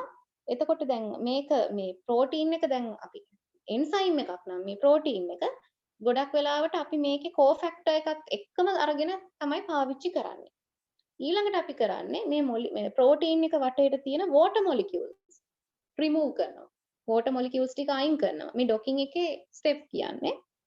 ඊළඟට සාමාන්‍ය protein එකක structure එක ඉන්නේ hydrogen නැතුව. ඊට පස්සේ අපි කරන්න ඕන ඊළඟට step එකේ කරන්නේ hydrogen add කරගන්න එක. ඊළඟට අපි correct bond and atom types if necessary. bond සහ atom types අපි ඊළඟට වෙන correct කරගන්නවා. ඔන්න ඊළඟට අපි optimize කරගන්නවා. මොකක්ද මේ optimize කරනවා කියලා කියන්නේ protein එක nearest minimum මේ energy එකට ගේනවා මේ protein එක. එතකොට අපි ඒකෙදි use කරන්නේ molecular dynamics කියන එක. molecular dynamics එකේ force fields කියන එක අපි පාවිච්චි කරනවා. ඊළඟට අපි බලනවා කොහෙද මේ protein එකේ active site එක තියෙන්නේ. කොහෙටද මේ ligand එක ඇවිල්ලා protein එකට bind වෙන්නේ? කොහෙද active site එක තියෙන්නේ? නැත්නම් කොහෙද binding pockets තියෙන්නේ කියලා. එතකොට මේක හරි අමාරු වැඩක්. protein එකක active site එකක් තිබ්බ පමණින් active site එකේ හැමතැනටම ligand එක bind වෙනවා කියලා අපිට කියන්න බෑ. එතකොට අපි හොයාගන්න ඕන protein එකේ මේ binding pockets තියෙන තැන. එතකොට binding pockets තියෙන තැන් අපි හොයාගන්න අපි පාවිච්චි කරනවා grid representation කියලා එකක්. grid එකක් මෙන්න මේ වගේ දැන් protein එක අර structure එක ඔයගොල්ලෝ දැකලා ඇති practical වල මෙහෙම ලොකු structure එකක් තියෙනවා. දැන් active site එක මෙන්න මේ හරිය නම් තියෙන්නේ. මේ හරිය grid box එකක් අපි හදාගන්නවා. මේක 3D box එකක්. මෙන්න මේක ඇතුලේ තමයි එතකොට අර අපි කියන ligand එක bind වෙන්න ඕන කියලා අපි හදාගන්නවා software එකේ. එතකොට දැන් grid box එක තෝරගනිද්දි මේ grid box එක අපි කියන මේ active site එක ඇතුලේ ගොඩාක් ලොකු වෙන්නත් බෑ ගොඩක් පොඩි වෙන්නත් බෑ. grid box එක අපි පොඩියට select කරගත්තොත් අපේ ligand එක bind වෙන තැනක් නැති වෙනවා. bonds හදාගන්න තැනක් නැති වෙනවා. grid box එක අපි ගොඩාක් ලොකුවට තෝරගත්තොත් අපි active site එකෙන් පිට පැනලා අපි molecule එක bind වෙන්න හිතන්නේවත් නැති පැති වලටත් අපි move වෙලා තියෙනවා. එතකොට ඒ වගේ grid box එක තෝරගනිද්දී අපි මේ ටිකක් සැලකිලිමත් වෙන්න ඕන. මොකද මේකේ grid box එක තෝරගෙන ඊට පස්සේ අපි scoring කරනවනේ. scoring කරනකොට results වලට පොඩ්ඩක් මේ ටිකක් බලපෑමක් වෙන්න පුළුවන්. දැන් ඊට පස්සේ අපි protein එක හදාගෙන ඉවරයි. අපි දැන් protein එකේ structure එක හොයාගත්ත protein data bank එකෙන් මේකේ active site එක හොයාගත්ත grid box කරා මේක optimize කරා. දැන් හරි protein එකේ වැඩේ හරි. ඊළඟට අපි කරන්නේ ligand එක හොයාගන්න එක. ඊළඟට ligand එක හොයාගෙන අපිට ligand එක හොයාගන්න software තියෙනවා. හෝ අපිට ligand එක build up කරගන්න පුළුවන්. ChemSketch වගේ එකකට software එකකට ගිහිල්ලා ligand එක build up කරගන්න පුළුවන්. ඊට පස්සේ අපි ligand එක එතන මේ active site එක ගාවට ගෙනල්ලා එයාගේ position orientation confirmation වෙනස් කරනවා. ඒතර ligand එකේ අපි දන්නවා ligand එකක් තියෙන්න ඕන energy එක අඩුම position එක. එතකොට අර මම කියපු ඔය ab initio calculations උනත් මොනවා හරි simulated annealing ඔය අනම්මනම් කියන ඒවා ඔක්කොම දාලා ligand එකේ confirmation එකත් අපි වෙනස් කරගෙන energy minimize අඩුම energy එකක් තියෙන confirmation එකකට අරගෙන ඊට පස්සේ අපි කරන්නේ මේ docking run කියන option එක දෙනවා. එතකොට දැන් අර මං කිව්වා අපි ligand එක නැත්තම් drug molecule එක confirmations ගන්නකොට මේ energy minimize කරලා අඩුම energy එක තියෙන එක තමයි ගන්නෙ. එතකොට ඊට පස්සේ docking run කරාම ඊට පස්සේ මෙයාට දෙනවා scoring. මෙන්න මේ confirmation එකේ තිබ්බහම මෙයාට score එක මෙච්චරයි. ඒ නිසා අපි ඊට පස්සේ select කරගන්න ඕන. energy අඩුම scoring එකක් තියෙන එක මෙන්න මේක තමයි කියලා select කරගන්න ඕන. ඊට පස්සේ docking results අපිට ගන්න පුළුවන්. docking results වල අපිට එනවා මොන bonds ද මේ දායක වෙලා තියෙන්නේ protein සහ ligand එක bind වෙන්න. ඊළඟට මොනවද තියෙන්නේ මේ active site එකේ flexibility එක ඊළඟට ඔය encapsulated active sites කියලා තියෙනවා නම් ඒව ගැන සඳහන් වෙනවා. ඊට පස්සේ අපි කරන්නේ most important එක තමයි docking results analysis එකේ docking calculation එකේදී binding energy එක තමයි ligand එක active site එකට මේ set වෙනකොට තියෙන binding energy එක තමයි අපි compare කර බලන්නේ එක එක confirmation එකේදී. එතකොට එක එක confirmation එකේදී compare කරලා scoring method එක අනුව active site එකට මෙන්න මේ අහවල් confirmation එකේදී මේක හොඳටම fit වෙනවා නම් ඒක තමයි අපි මේ කරපු docking එක විදියට ගන්නෙ. එතකොට සමහර වෙලාවට docking එක හරියට වෙන්නේ නැති අවස්ථා තියෙනවා. මේක මේ මම දන්නේ සර් මේක ඉගෙනුවද කියලා මේක පොතේ තිබ්බේ.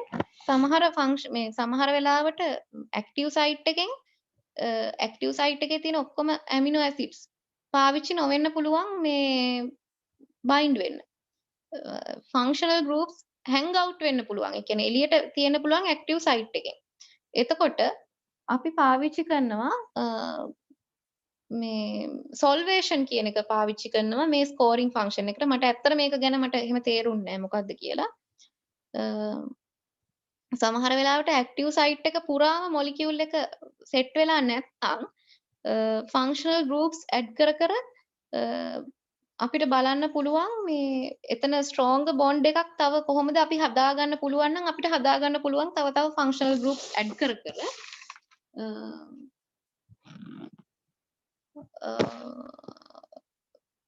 සමහර වෙලාවට rare cases තියෙනවා. දැන් අපි සාමාන්‍යයෙන් ගන්නේ lowest energy binding orientation එක තමයි හොඳ කියලා. සමහර වෙලාවට lowest energy binding orientation එක accept කරන්නේ නැහැ. ඒ binding mode එක accept කරන්නේ නැහැ. ඊළඟට මේ bind වෙනකොට ඇත්තටම මෙන්න මේ interactions වර්ග dipole interactions, van der Waals, hydrogen bonding, induced dipole dipole cation interactions, cation induced dipole interactions, 5 interactions කියන ඒවා පාවිච්චි වෙනවා. ඊළඟට මෙන්න මේ කියන interactions නිසා අපි minus delta S entropy එක minus value එකකට යනවා කියලා තියෙනවා. මට මේකේ පුළුවන් නම් ඔයගොල්ලෝ තව චුට්ටක් බලන්න. මේකේ තියෙනවා hydrophobic effect එකෙන් කොහොමද මේ docking එකට බලපෑමක් එන්නේ කියලා. මට ඒක බලන්න වෙලාවක් නැති වුණා. hydrophobic effect එකෙන් කොහොමද මේ docking එකට බලපෑමක් එන්නේ කියලා තියෙනවා. ඊළඟට දැන් අපි මුලින්ම කරන්නේ protein එක මේ ඒකේ hydrophobic effect කියන එක බලපාන්නේ මුලින්ම protein එක ගාව තිබ්බ water molecules ටික අපි අයින් කරා. එතකොට මේ hydrophobic effect එකක් ඇති වෙනවා කියලා තියෙනවා. මට ඒක අත්‍තරම් බලන්න වෙලාවක් වුණේ නැහැ. මොකද්ද කියලා චුට්ටක් ඔයාලා හොයලා බලන්න. ඊළඟට සමහර වෙලාවට water molecules ඌමනා වෙනවා අපිට ligand එක properly bind කරගන්න අර protein එකේ active site එකට. ඒ ටික තමයි මම බලලා තියෙන්නේ docking මෙන්න මේ කැලලට නිකන් මම බලලා තිනවා. ඇත්තටම මටත් හරියට තේරෙන්නේ නැහැ. මේ තව පොඩි කැලලක් තියෙනවා මම ඒක එවන්නම්. මේ මම අද චුට්ටක් මේ YouTube වීඩියෝ එකක් බලලා මෙන්න මේ chart එක ගහගෙන තිනවා. මම ඒක දැන් share කරන්නම්. පුළුවන් නම් ඔයාලා මේකේ තව කරුණු විස්තර හොයන්න. මේක තමයි ඉතින් බේසික්ම තියෙන්නේ. මෙන්න මේ ටික කියලා තමයි අත්‍තරම මට කියන්න වෙන්නේ. තව එතනින් එහාට අත්‍තරම මම බලලා නැහැ. මෙතනින් ඉවරයි. චුට්ටක් ඔයාලා ඒක බලා ගන්න. මම ෆොටෝ එකක් ෂෙයා කරන්නම් දැන්.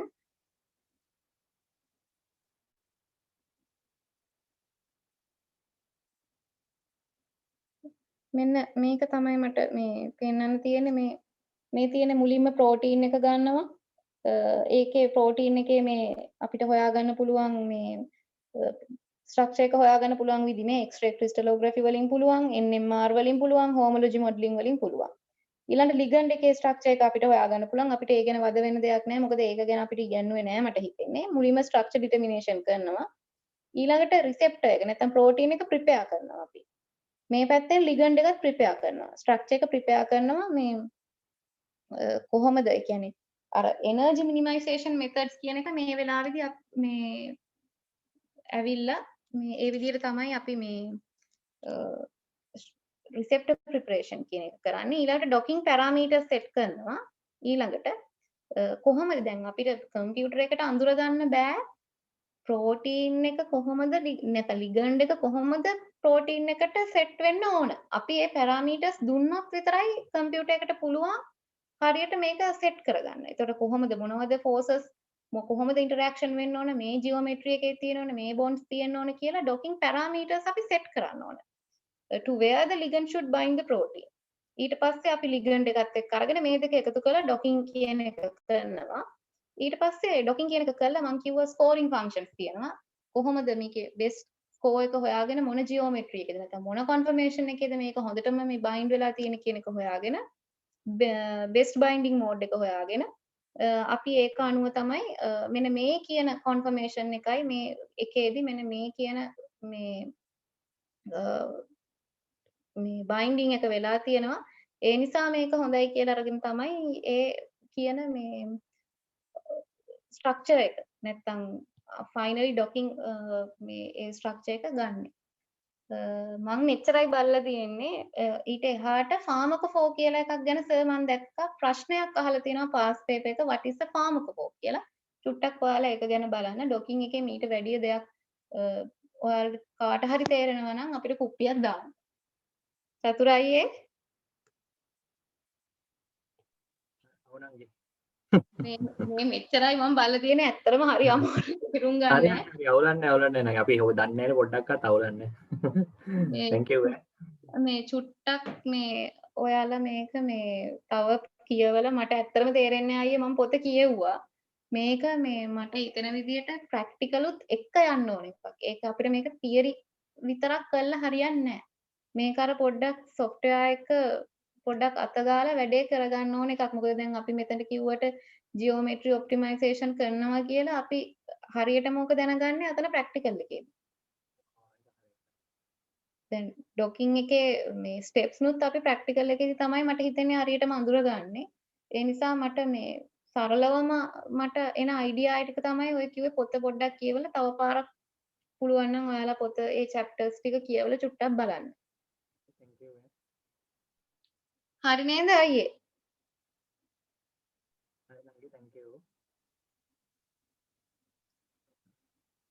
චතුර අයියේ? ඔව් හරි නංගී thank you හරි. අනේ මම තව දැනගත්තොත් මම අනිවාර්යයෙන්ම නෝට් එකක් හරි මොකක් හරි තියනවා නම් මම අනිවාර්යෙන් මෙවන්නම්. අර මේ මම අපේ group එකට දාලා ඇති YouTube වීඩියෝ එකක් ඒකත් චුට්ටක් බලන්න.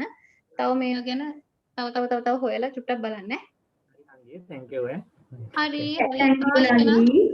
හරි. අනේ මට තේරෙන ටික කියලා දුන්නේ. අනේ sorry මටත් තේරෙන්නේ නැහැ. මම දන්න ටික මම ඔන්න ඔක්කොම කිව්වා. අවුලක් නැහැ. අපි ඔච්චරවත් දන්නේ නැහැ.